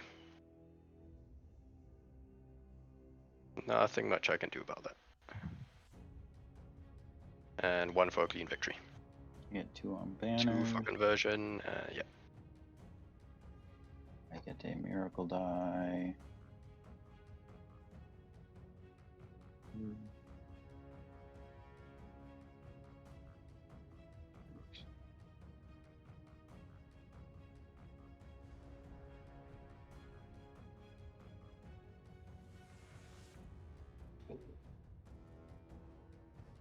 Where does your ghost keel come in? Is it strategic reserve? It's anywhere from the board edge, 9 inches and 9 inches away from any models. So it can be my board edge. So you could come back here. Okay. Yep. Thank you. And this is turn 4, so you have 1 turn left. Mm-hmm. Action. Clean. 9. Alright.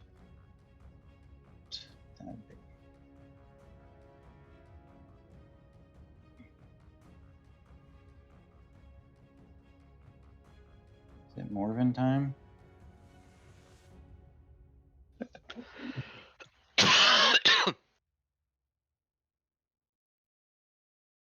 Can you fall back and shoot?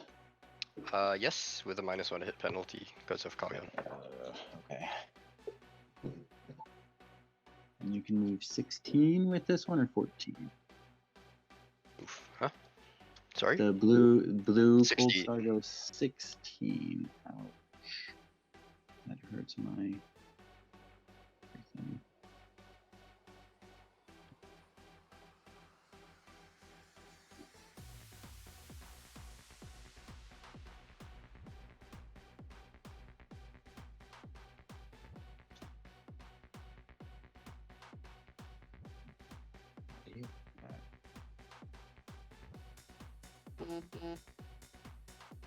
He re-rolls everything.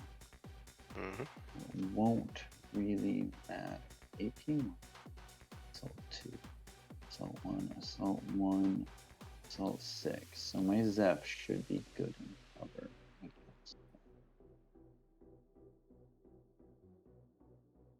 Sorry, was that a question? No, I'm just talking to myself. So.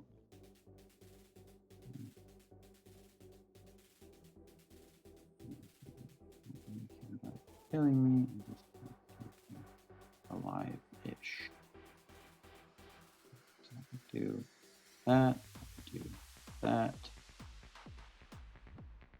do that, and you will shoot and kill me, but I will prevent you from scoring that primary, which is what I care about. That's not enough.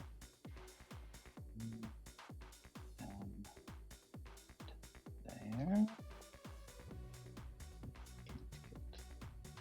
Crazy crew things.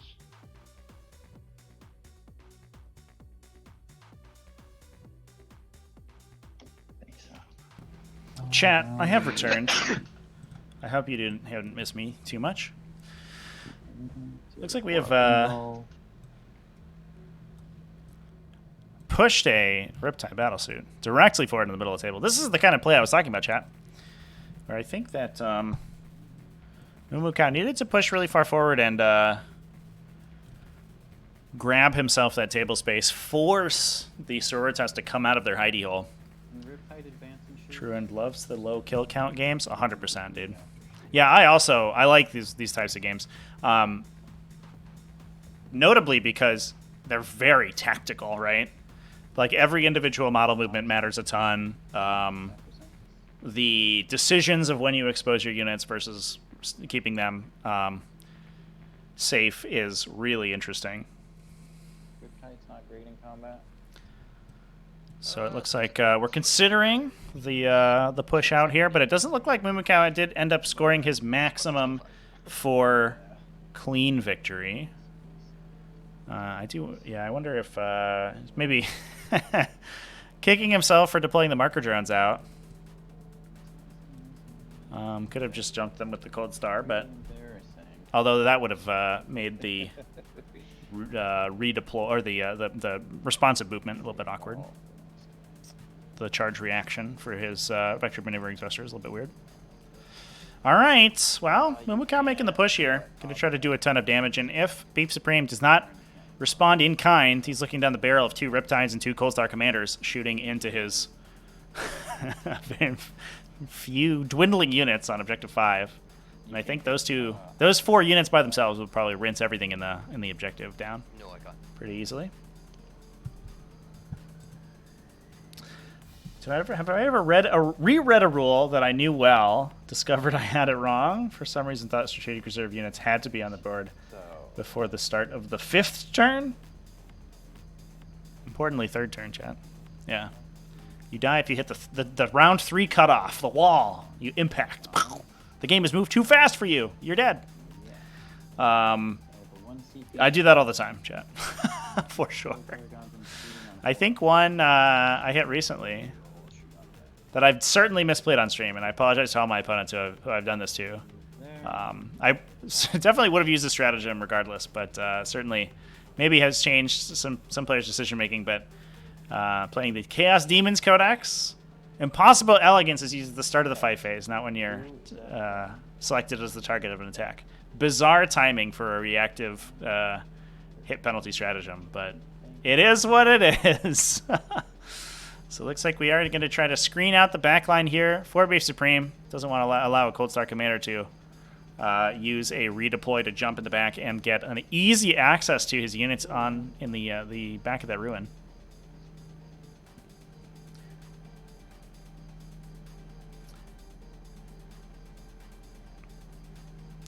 Yeah, Raze, I agree, and you will be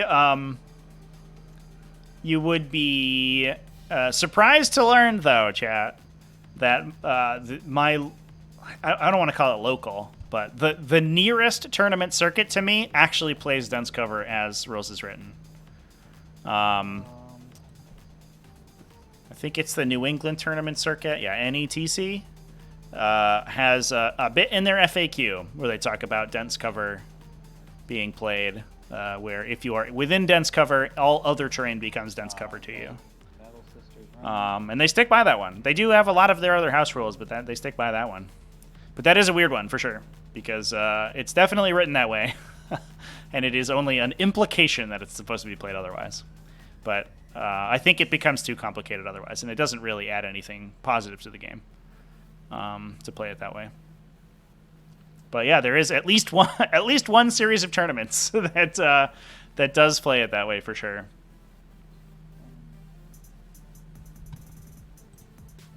Screened. Paragon. Come to here. You cannot get a line through to them. I guess not. Unless I touch that. Yeah. That sounds fair. Okay. Can the Riptide fall back and shoot? Yep. It can. I don't know if they have a decision on the monolith strat. I imagine that one works. It works a little differently in IRL, right? Because your opponent would call a judge, and the judge would make an instant ruling on it, where the game doesn't immediately end. Damage 2, Getting that one over on your opponent in a real life game would probably be a little bit tougher than it would on TTS, or in theory. But it is still super funny and has never been fixed. They've never fixed that one, which is wild. It's like we're going on like 2 years since I made that video about it. Hilarious. It's one of my favorite rules for sure. I really do appreciate rules that totally break a game. Like, not even are overpowered or don't work as intended, but actually just have no legal resolution. Those are my favorite. One of my favorite stories was talking to the privateer press team one year after a tournament, because we used to sort of intermingle all the competitive players in them, or would hang out after conventions. And they had to repair one of the warcasters in the game, because if your warcaster was ever destroyed, the game would just end, obviously, in War Machine Hordes, who are your leaders, basically your warlord, essentially. And there was one warcaster who brought with them another unit that they would enter as a suit, essentially. They would they would merge into a single unit. But there was no nomenclature, there was no clause to prevent that from you doing it to your opponent's unit that you would merge with. So you could potentially have a situation where your warcaster wasn't destroyed, but was removed from the game to become a different unit. And the game just had no legal resolution for that effect. The game blue screened. Nothing would happen. And they had to fix that in errata, which I absolutely love. That kind of stuff tickles me to no end, chat. If you ever get IRL coverage at an event, you'll blow around to instantly kill your own unit. Yeah. Just be like, just so we're clear, we're gonna make a judge call. Yeah, definitely. I bet if you had a really cool army, if you painted up your monolith really nice, and you followed like War Games Live Joe around quite a bit, you could do that, and then just blue screen the game on your opponent and probably clock out. I think he plays a lot of games on clock, but he doesn't mandate clock, so you could just be like, all right, I'll be up 1 point and then we'll end the game here. I'll use the monolith strat. GG.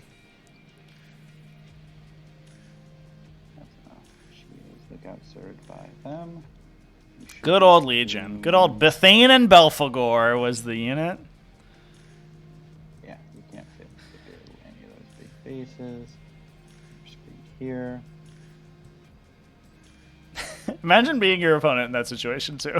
Move 7. You rock up to a game, you're deploying against a Necron player who's bringing monoliths, and you're like, here we go, this is going to be good.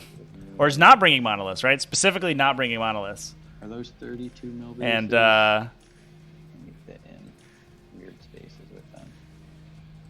You just tell them at some point during the game that the game's over and you can both go home, and that they've won by a single point It's like I've won 21 to 20. we Four, can't legally resolve the remainder of this game. Type of stuff becomes a lot less funny if you're a video game developer. Yeah, that's true.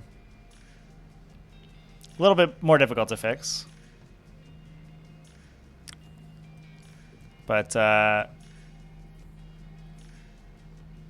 think similar stuff, especially in like speedrunning, is still it's still very interesting to me. Watching those developer react videos where you watch they watch a speedrunner play their game is one of my favorite genres of video, I think. Where they, you get commentary about the development and how all the systems work within the game, and then they watch the player absolutely ruin their carefully crafted experience. And they're just like, wow, that was a bug we never found. That's insane. That's one of my favorites.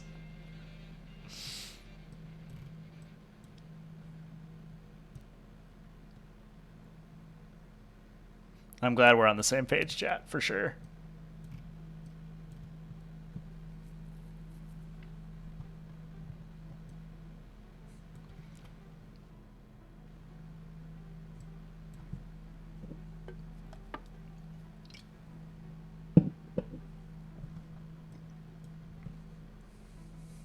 All right.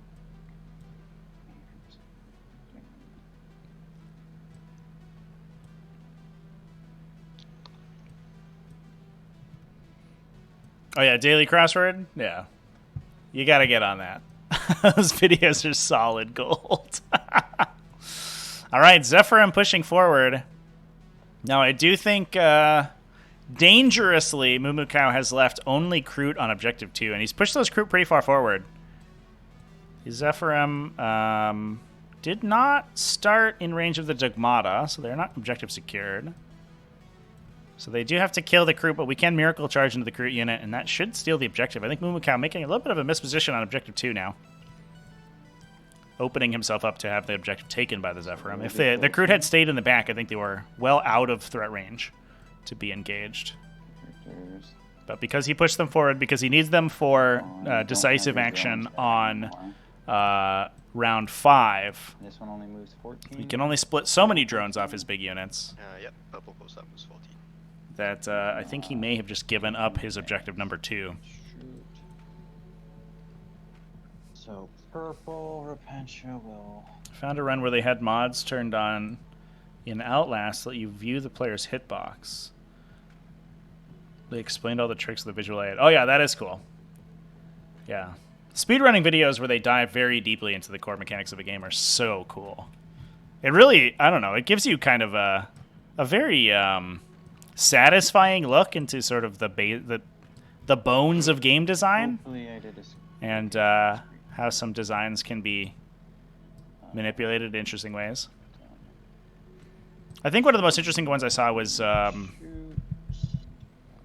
it Zelda, I think? Where there's a bug you could exploit to change the way the code loads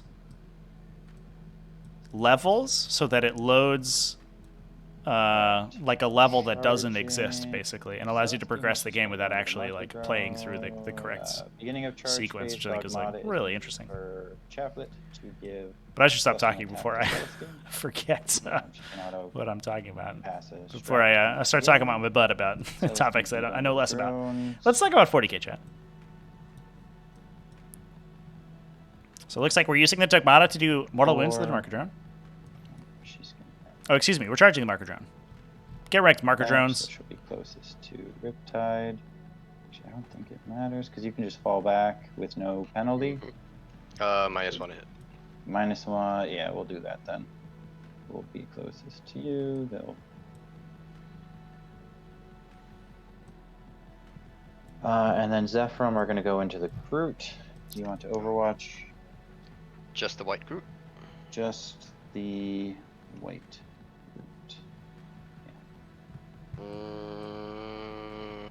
So Zephyrim going to the white Kroot, not pink.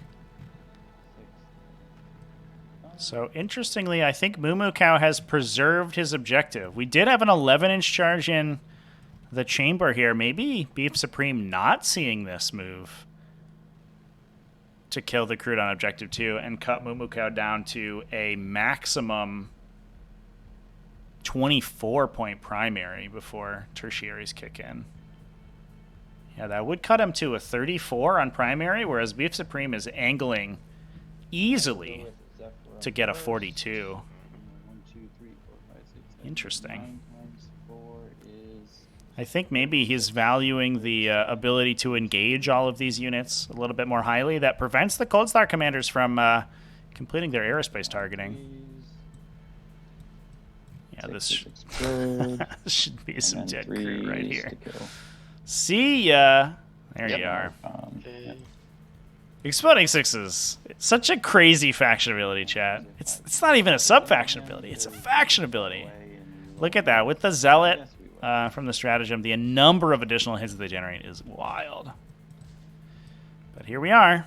Zephyr, I'm getting in to touch the precision of the Hunter Commander. That guy does get full rerolls on his attacks, but a little bit less useful since he doesn't actually carry a melee weapon. He's just making his base normal attacks. I think that unit would have to think a little harder about that if he had a thermoelectronic projector.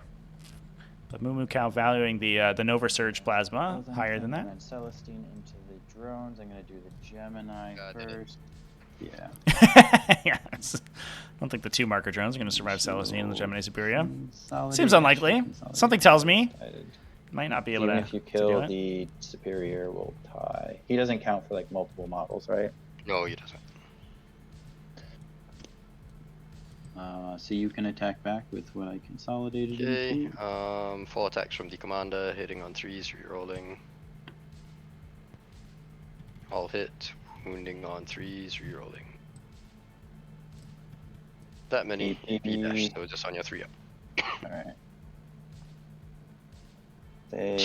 I'm going to fail one with a 2. Okay, just for a leap of faith, got it. Yep.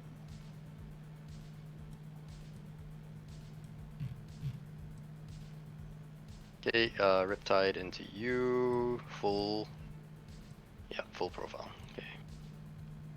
6 attacks on 5s, Yeah, imagine. nothing. Chad, imagine if Space Wolves got Exploding Sixes on top of their chapter tactic, though. Right, because they have that as their super doctrines. It's basically their sub-faction ability. What if they had that in addition to combat doctrines, which is essentially what sacred rites are. You get them on top of your sub-faction ability, which is crazy. It's so strong. 2. I guess for Space Wolves specifically, it is very similar because they do get it Thank as you. part of their combat doctrine. But You got 2 last turn, right? Yes. my point still stands. All right, so How MooMooCow, do I take you off this? yeah, scored out a 20 at 28 points plus tertiary, so he's going to be getting a nice 32. He has decisive action still open as long as he kills Celestine. I think Celestine probably got objective secured from the Dogmata, I imagine.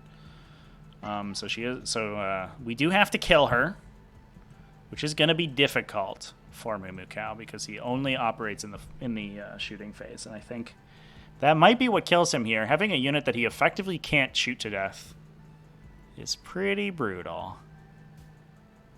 Now he can Sorry, fall back and before shoot the with that movement Riptide. phase, I will split off a bunch of drones. Yeah, do it. That's fine. Do all your command phase. Yeah, switching him out depending on the matchup is like it's a twist of the knife for as a Tyranid player, because we lost the ability to switch out our abilities, but for whatever reason, sisters can still do it. So we're going to complete our aerospace targeting for 3 more. So we have 3 more available for clean victory, puts us up to a 71. If we get our defensive, or excuse me, 4 more, puts us up to 72. We have 4 more available for decisive action if we can either clear Celestine off the center objective or take objective 5. Either one of those is available to MooMooCow. And in fact, I think taking objective 5 would be worth a ton, because it would also be worth 4 points on the tertiary. So that could potentially score him up to 76. Now, the problem is that Adeptus Sororitas have that bottom round 5 scoring, so they're basically locked in. There's almost physically no way for them not to get a 12-point primary. So we're working backwards from a level of 77, 79 with a tertiary score for BeefSupreme. Is that right? Because he would get 36.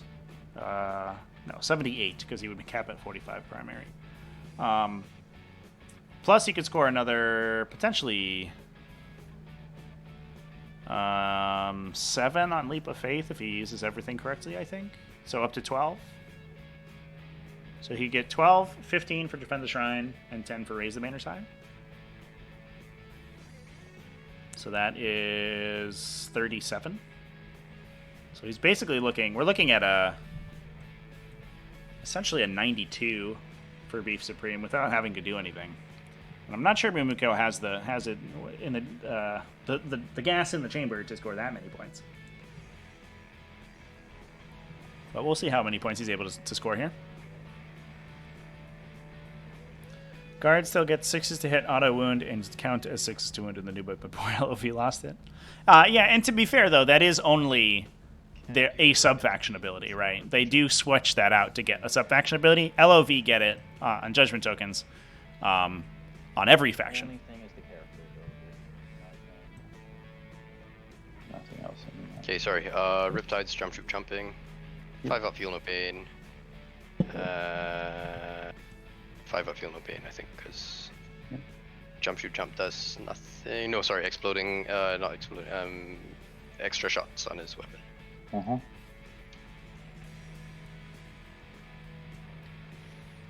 Do love to see these Riptides stomping around. Anywhere useful. As soon as you know, like, shit just got real as soon as those Riptides turn on the overcharge on the guns. That extra 25 to 30% damage output from their guns from the additional shots on the Nova Reactor. Pretty solid. So I think what we're going to try to do probably is shoot Celestine to death and charge her with Kroot and try to kill her. I'm not sure that's going to work out there, bud, but, you know, you're welcome to try. Let's go, Kroot. We need that Bogrod glands to give them all their additional hit and wound penalties. Or additional attack buffs. As it turns out, if you if you add that to a Krootox unit, they actually become kind of powerhouses in melee. I was kind of excited to play Krootox. For only 25 points apiece, they're pretty decent. Downside is that they're easy as hell to kill. They die immediately as soon as you shoot them, basically.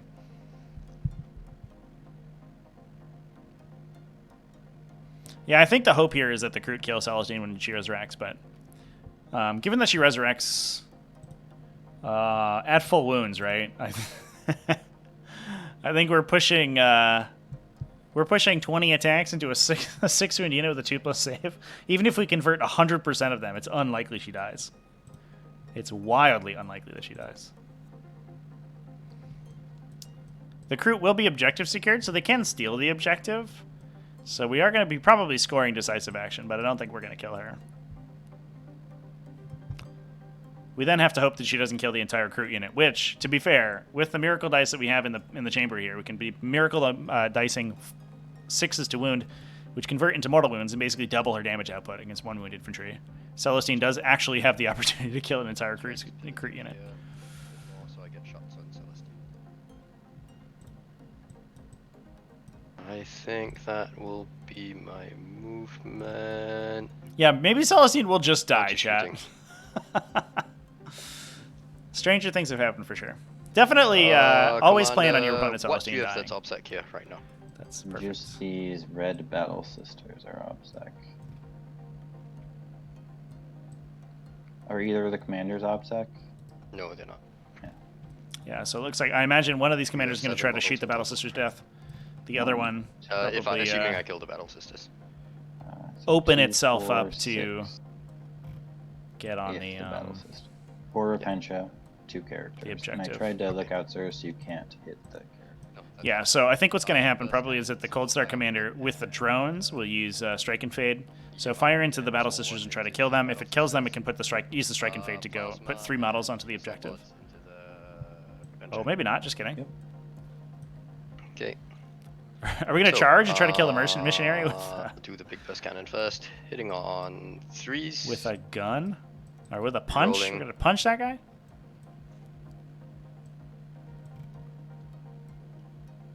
Wounding on this is strength 5, so 3s. Yep.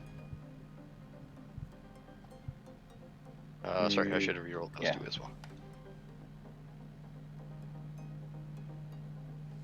Okay. AP -1, but technically 0 for you.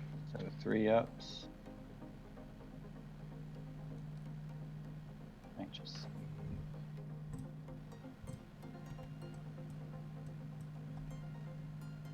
Two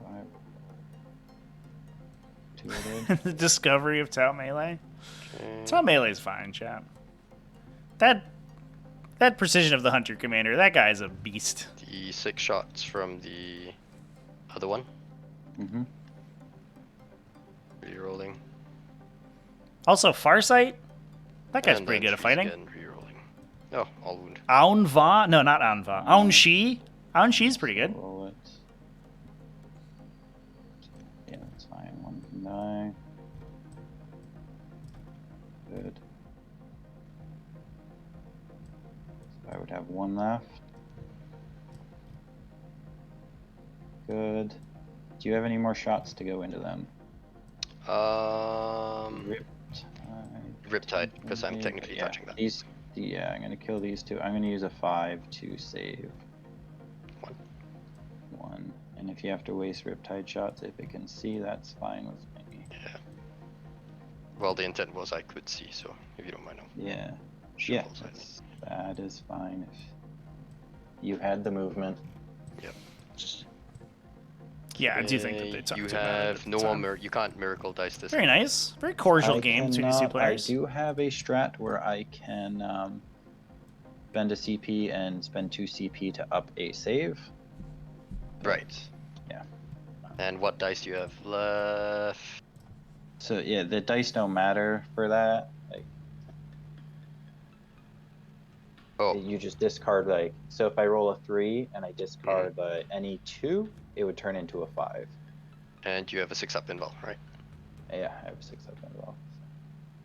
So I just need to shoot you with stuff that brings you to your 6 up, and you can't add that up, right?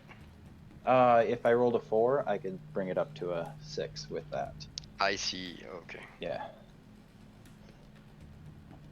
Okay. probably We'll do this won't then. unless it's Riptide with the extra shots. So no strike and fade today, chat. I think that MooMooCow is Sorry, 1 CP. just I hoping missed to that. charge. He's striking and fading forward. Stand on that. Yep. Just kidding.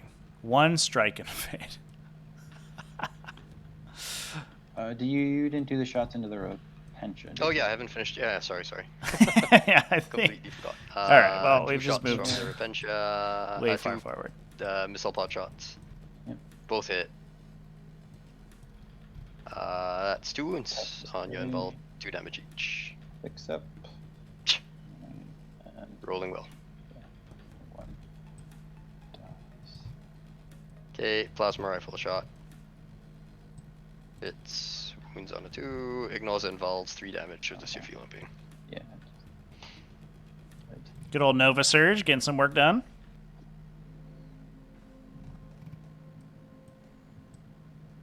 I wonder if maybe we also just have a natural charge from the Purple Coldslayer Commander into. Do you have a fight? You put The something missionary. fight on death on them, right?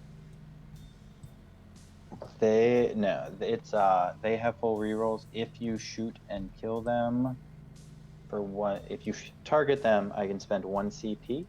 If a 1 dies on a 4-up, it gets to shoot. Can your Repentia fight on death?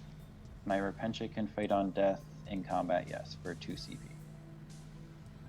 So you have enough for that. Okay. And I also have a fight last on the Palatine, but I think it's 3 inches, so you should be able to. Yeah, I guess if you can make it to that one. But if you have to come in this hole, I'd be able to fight last you. Okay. Cold Star. The Riptide is okay. Cold Star. This Cold Star commander putting everything into Zephyr. Yep. The 3 missile pod, the special missile pod shots. 2s all hit, 1 explosion. And then 2s to wound. That's 4 AP -2. 3 are dead.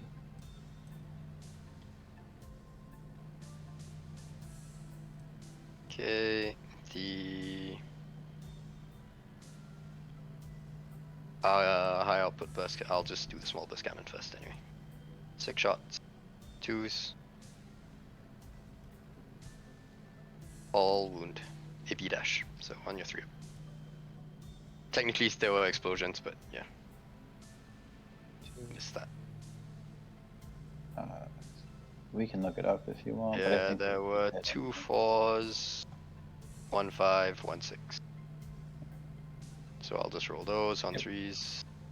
So 2 more. Okay, so yeah, 2 more. Oh, Tabasco Moose. You good? Thanks for the follow. Wasn't meant to be. Defensive saves. Appreciate you.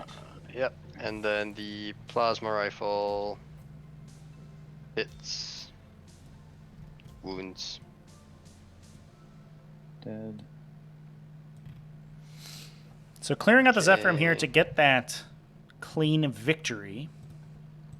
Does look like MooMooCow is going to be pushing really hard for the control on objective 5.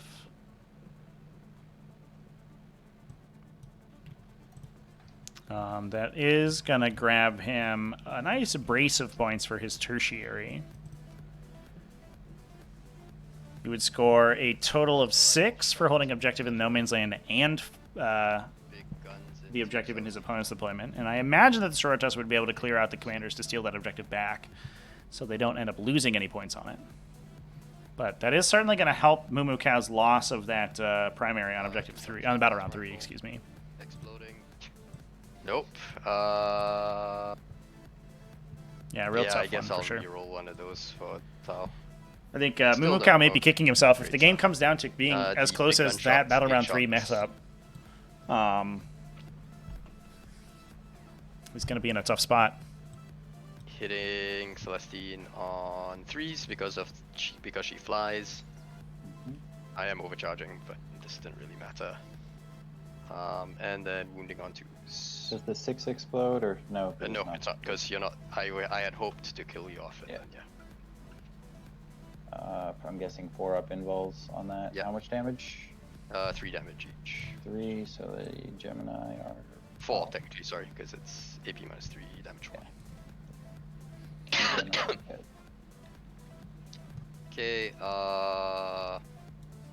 What a satisfying weapon profile to this fire, Riptide chat. putting shots into the Zephyrim there, Mm-hmm. and I guess the plasma rifles into Celestine. Mm-hmm. I'll do the This plasma is- rifles first. This is again. orange one. Yep, orange.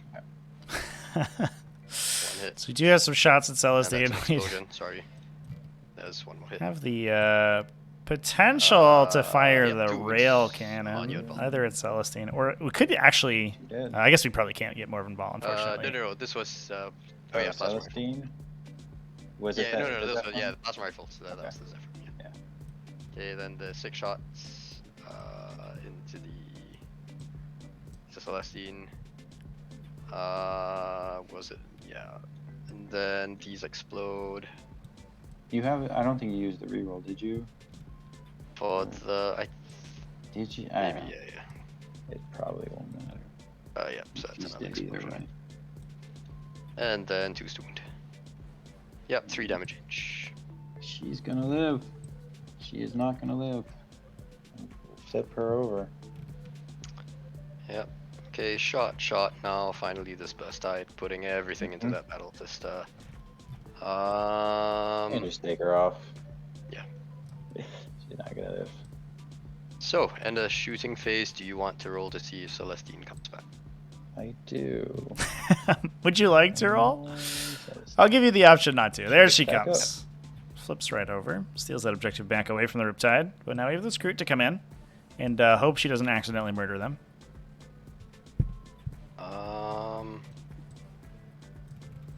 So I can get A big benefit of the Sororitas consistency here is that I don't think BeefSupreme actually...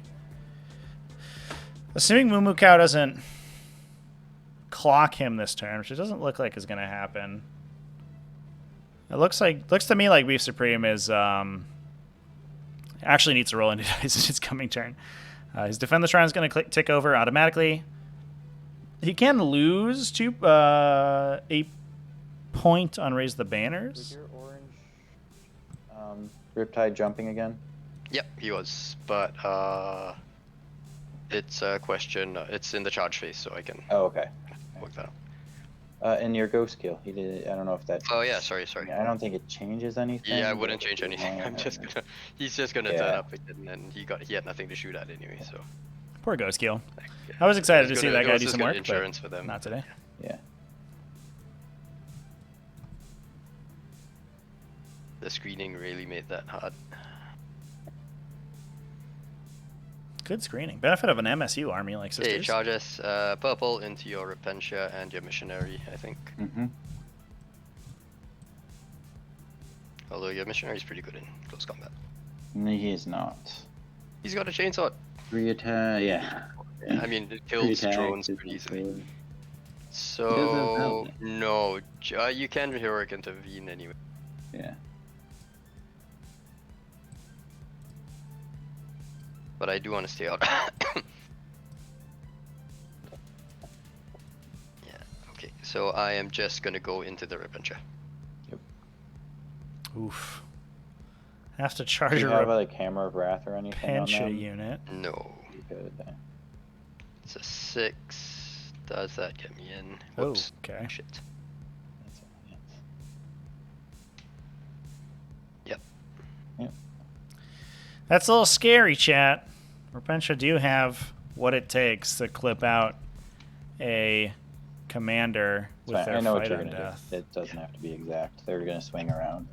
Yep. And then they're all gonna swing in and Mm-hmm. hopefully survive. So I think, The maybe what we're Riptide going to is try to then do gonna- is push towards the Repentia, get close to the Missionary, and then pull out of combat with the Repentia. So we can get all 4 models on the objective, but not engaging the unit that will potentially kill that entire unit. Repentia is so dangerous, chat. What an insane unit. Crew into Celestine. Mm-hmm. Do It's I a want to 6. Overwatch? She has a flamer.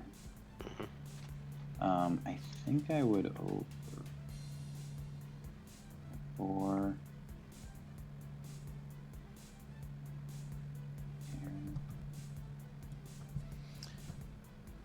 Yeah, so I'm not sure Celestine surviving here makes a huge difference. Assuming that... well, actually it may, because MooMooCow didn't roll well enough to kill the Repentia without the commanders attacking. Which is actually going to be a big deal. I think he may actually, as bad as it sounds, need to try to kill the Repentia with his Cold Star commanders, because not holding that objective will actually lose him 4 points. And assuming BeefSupreme has some bad dice in there to auto-pass the morale, which he does, that Repentia unit's not going anywhere. Yikes. Make Yeah. 3. Okay, So I it's can roll this dice 6 roller. You should have rolled over here. I should have used your side. Does kill 2 Kroot. I do think to have a chance here, MooMooCow does need to hold that objective 5, so he does need to kill the Repentia. I was kind of expecting him to go into the Missionary, because the Missionary is easier to kill than the Repentia, or less dangerous. I was surprised that the Repentia ended up surviving, honestly. Wonder if maybe a little sad about the lack of indirect fire on Long Strike here. Guy does love having smart missile systems just to put some pressure on his opponent. And Riptide, instead of jumping, will discharge you. Okay. It's 10.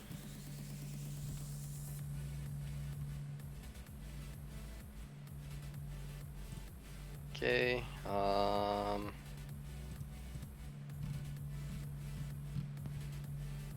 You have enough CP to interrupt. So The purple squad is going to go first. I They're think. excited about that Riptide melee chat. They do have AP too in melee. Strength 7 even, so they wound on 2s. Gotta hit on 5s though, that's the tough part. The 2 drones first, just for the heck of it. I am not going to fight on death. That is why I didn't want to Overwatch, so I could fight on death and intervene. And then that's a wound. On the We kill a Repentia with a drone. okay. Not like this, Repentia. So You that's gotta just the survive this, drones? girl. Just a drone, yes. And then how does your commander have? How many attacks? 4 attacks. 4 attacks, hitting on 3s, 3 wounding AP on dash. 3s. I'll roll the first one. Fail, and 1 dead. Ha! Ah, with a The drone drone killed. chat. It's Yeah. like shining the laser pointer in her eyes and she Better goes than the blind. bombers. Becomes Yeah. combat ineffective. Brutal. And then the 4 attacks from the commander, hitting on 3s. All hit. Wounding on 3s. Oh, look at that. Nice, okay. Big punch onto the Repentia. Interesting we elected not to fight on death with BeefSupreme there. Take 2. Do you need Well, 6 there's converted attacks from those Repentia? But they Can I do do get, 2 5 up. I guess, only 6 Okay. attacks. So they'd have to full convert. But if they convert all their Nope. wounds, they just kill their commander. And especially with exploding 6s. You have a pretty good chance of doing that. Okay. And Miracle Eyes in the below. And you'll take down my Yeah. banner. Yeah, that's gonna... Then this Riptide into Celestine. it's not gonna feel good. I For don't Supreme. think I need to. How much damage is the Riptide? 2 damage each. Unless So I I'll go go down to absolutely 1. crazy with my... Shit, epilepsy. Oh no. 6 Yeah. attacks, that would be 3 That is the way that Tau get casualties in melee, generally speaking. They hope that you have a very unfortunate disability that makes their otherwise useless special rules effective against you in an offensive capacity. AP minus 2 damage. I'm gonna miracle die 1. The Yeah, other 2 one damage on it. saves. I'm just gonna use a 2 to fail. Wait, you have all the crew, but if they somehow don't wound, you will wound with 1. Yeah, I'm gonna roll it. I'm gonna save the 2 for the crew. Okay. So good. Good. So she still So is. just takes 2. She does not take any. She has a Oh, she 2 has up done with it. armor of contempt, so she doesn't Okay. take any. Alright. It's AP minus 2 though. AP, but with armor of contempt, and she has a 2 Oh, up. you so rolled a 3s are 3, good. right? Yeah. Oh, right, yeah, sorry, you got a 2 up. Yeah, okay. That is how math I works. was gonna piling use a in. 2, but I figured the Groot should hurt her. Piling in with as many as possible. I think that's all of them. Mm-hmm. Okay, so that's 1, 2, 3, 4, 5, 6, 7, 8. 16 attacks. Hitting on 3s. Okay, wounding on 3s. That many on your 2 up. I'm gonna miracle die a 2 and then roll Roll 6 ones. just in case I'm going to Nah, you're good. just be a 1. Oh. Alright, so she is good. Yep. I use And you can swing back with your stuff. on my swing All right. back. She'll Well, get 7 Celestine attacks survives, I 'cause think, she- as we predicted. Aquapar was not interrupting with those, or not interrupting, but fighting on death with those Repentia. I think I would have liked to have seen that. Even if the Repentia kill a single or 2, just both marker drones, which is almost guaranteed, they actually contest that objective. So that's a 5-point swing if the Repentia end up swinging there. So I think BeefSupreme keeping it unnecessarily cagey with his command points. And he is going to end up losing a couple points for it. I'm not sure it changes the outcome of the game, though. He's going to lose 1 point on banners, give up 4 points on the tertiary, but I think come back with a 12-point primary and reestablish that banner to get a 9 on that. I get 6 points on conversion. for holding that back one. I killed Attention dying. 1, 2, and the Battle Sisters for another 4 for clean victory. So put ourselves at 82 points for MooMooCow. And I think you've got this. Yeah. mathematically. And BeefSupreme, I think, mostly just has to hit pass. He's down 17 points and gets effectively an automatic 14 on primary. He basically just has to, I think, mostly just stand there with Celestine. Murder 3 Kroot, which he can do basically automatically, and then put 3 models on the objective to hold it. Hold this objective. He scores 3 for defend the shrine, 12 for primary, or excuse me, 14 for primary, so that immediately brings it back to a tie or a winning score, and then his banners will take over Another one ends. and he'll win. Yeah, so unfortunate. MooMooCow tried his hardest, and that was a valiant effort in that last turn.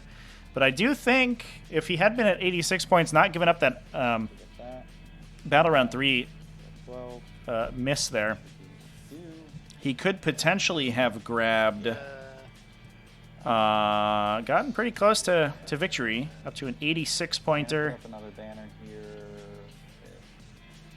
What are we doing right now? Oh yeah, I think just double checking the scores.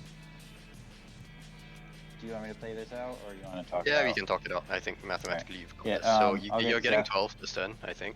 Yeah, I'll get Zeph on here. I'll bring the Paragons. I'll charge like something Oh yeah, the commanders that did that for sure. something into them. It doesn't even matter. I just want the point. Yeah, you just They- you just need the point, right? You can hold So that. you hold that. All of this I is assume gonna the Sacrosanct's come- walking forward. Yep, they'll come and attack this. Celestine would spend 1 CP, so you can't even attack them. They're OBSEC.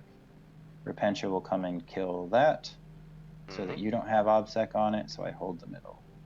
So I would get 2 more on banners at the end of the game. I got 2 in your turn. So you Humphrey. had 2, 2, 2. 2, 2, 2. No, I had 1, 2, 2, 1, 2. So it should be 8 on banners. Shrine so will go the- up to 12, or So the first one was 1, was it? yes, because I forgot So to put it up. 1, 2, 4. So that's 6. 2 there. I would get 2 here. Yeah. On conversion, because I hold another one. I can't Would quite get 2. you get? So that's 4 there. 5, 6, 7, 8. Yeah, for banners. Okay. Yeah. GG. 8 Well on played. banners. And yeah, thanks for the game. So up by Thank you. 6, yeah. So we could have made it a little bit closer, but I think BeefSupreme probably would still in the driver's seat. Ooh, GG, guys. Thanks, guys. Good game. Yeah, thanks, Trevi. Thanks for hosting it. Yeah, cheers. In hindsight, MooMooCow, do you think you would have run the bombers off the table if you were to play this out again? On turn one? Yeah, I would. I think I- I would have done mostly the same except I'd probably put the Riptides further forward. Yeah. Yeah, I think we were talking Right, about that because- in chat too. Yeah, they didn't have much to shoot. I think it, turn So might as well one- have just threatened the middle, right? Yeah. You could, if you cold starred both of them here, and if you had the ghost keel up here and then bombers back here, it would have been a very tough turn 1 for me. Shooting into that. Yeah, the thing is Oh, with yeah, Kauyon, it you're could've- always incentivized Yeah. to Yeah. kind of hold stuff back, right? Yeah. Because putting 2 bombers, the commanders, the ghost keel, all of that up here literally just Yeah. means you run across with a Repentia unit, tag all of them, Yeah. and I'm stuck. Yeah, it definitely felt like you wanted the opportunity at some point, probably top of round 3, to get a Riptide touching this to shoot into the building and clear something, Yeah. and then potentially just JSJ back into the middle and force a sisters unit to come fight you. And then suddenly you're engaging on your own terms rather than having to push. I mean, that was an option which I was looking at it, like as the game went on, I was looking at, I probably should have done that, but I was worried that, he just YOLO Repentia units into a Riptide and kill it, right? Mhm. Because then I'm really down a lot of firepower and a unit that I could use to sit on an objective. Yeah. Yeah. So I was it really was a hoping trade-off, that I think. sure. that turn 2 novitiate kind of put a little pressure on you and Yeah. held you back another turn. Yeah. That was kind of what I was hoping with that, is you just felt the pressure, even though it wasn't quite coming from the other side too. Yeah. Yeah, did you also consider, I think you had a charge bottom of 3 with the Zephyrum that moved up and killed all the crew over here to actually miracle the charge into the building and take the objective again. Did you consider that at all? No, I didn't. I knew I had the game on points, so I was Yeah. just playing defense. Yeah, that's fair. No reason to knocking burn all off- the miracle yeah. dice and lose a unit, basically. Yeah. In case So, you need them. Yeah, that's fair. Yeah, I wanted to block like that move a little bit too, so he couldn't get in. Because I really didn't want OBSEC to get onto that, but he got onto it anyways. So Yeah. you know. Yeah. And Chad is So, yeah, I asking. mean, plan to... Oh, sorry. Yeah. Chad was asking what miracle to, or what animal to sacrifice to generate all those 6s on miracle dice.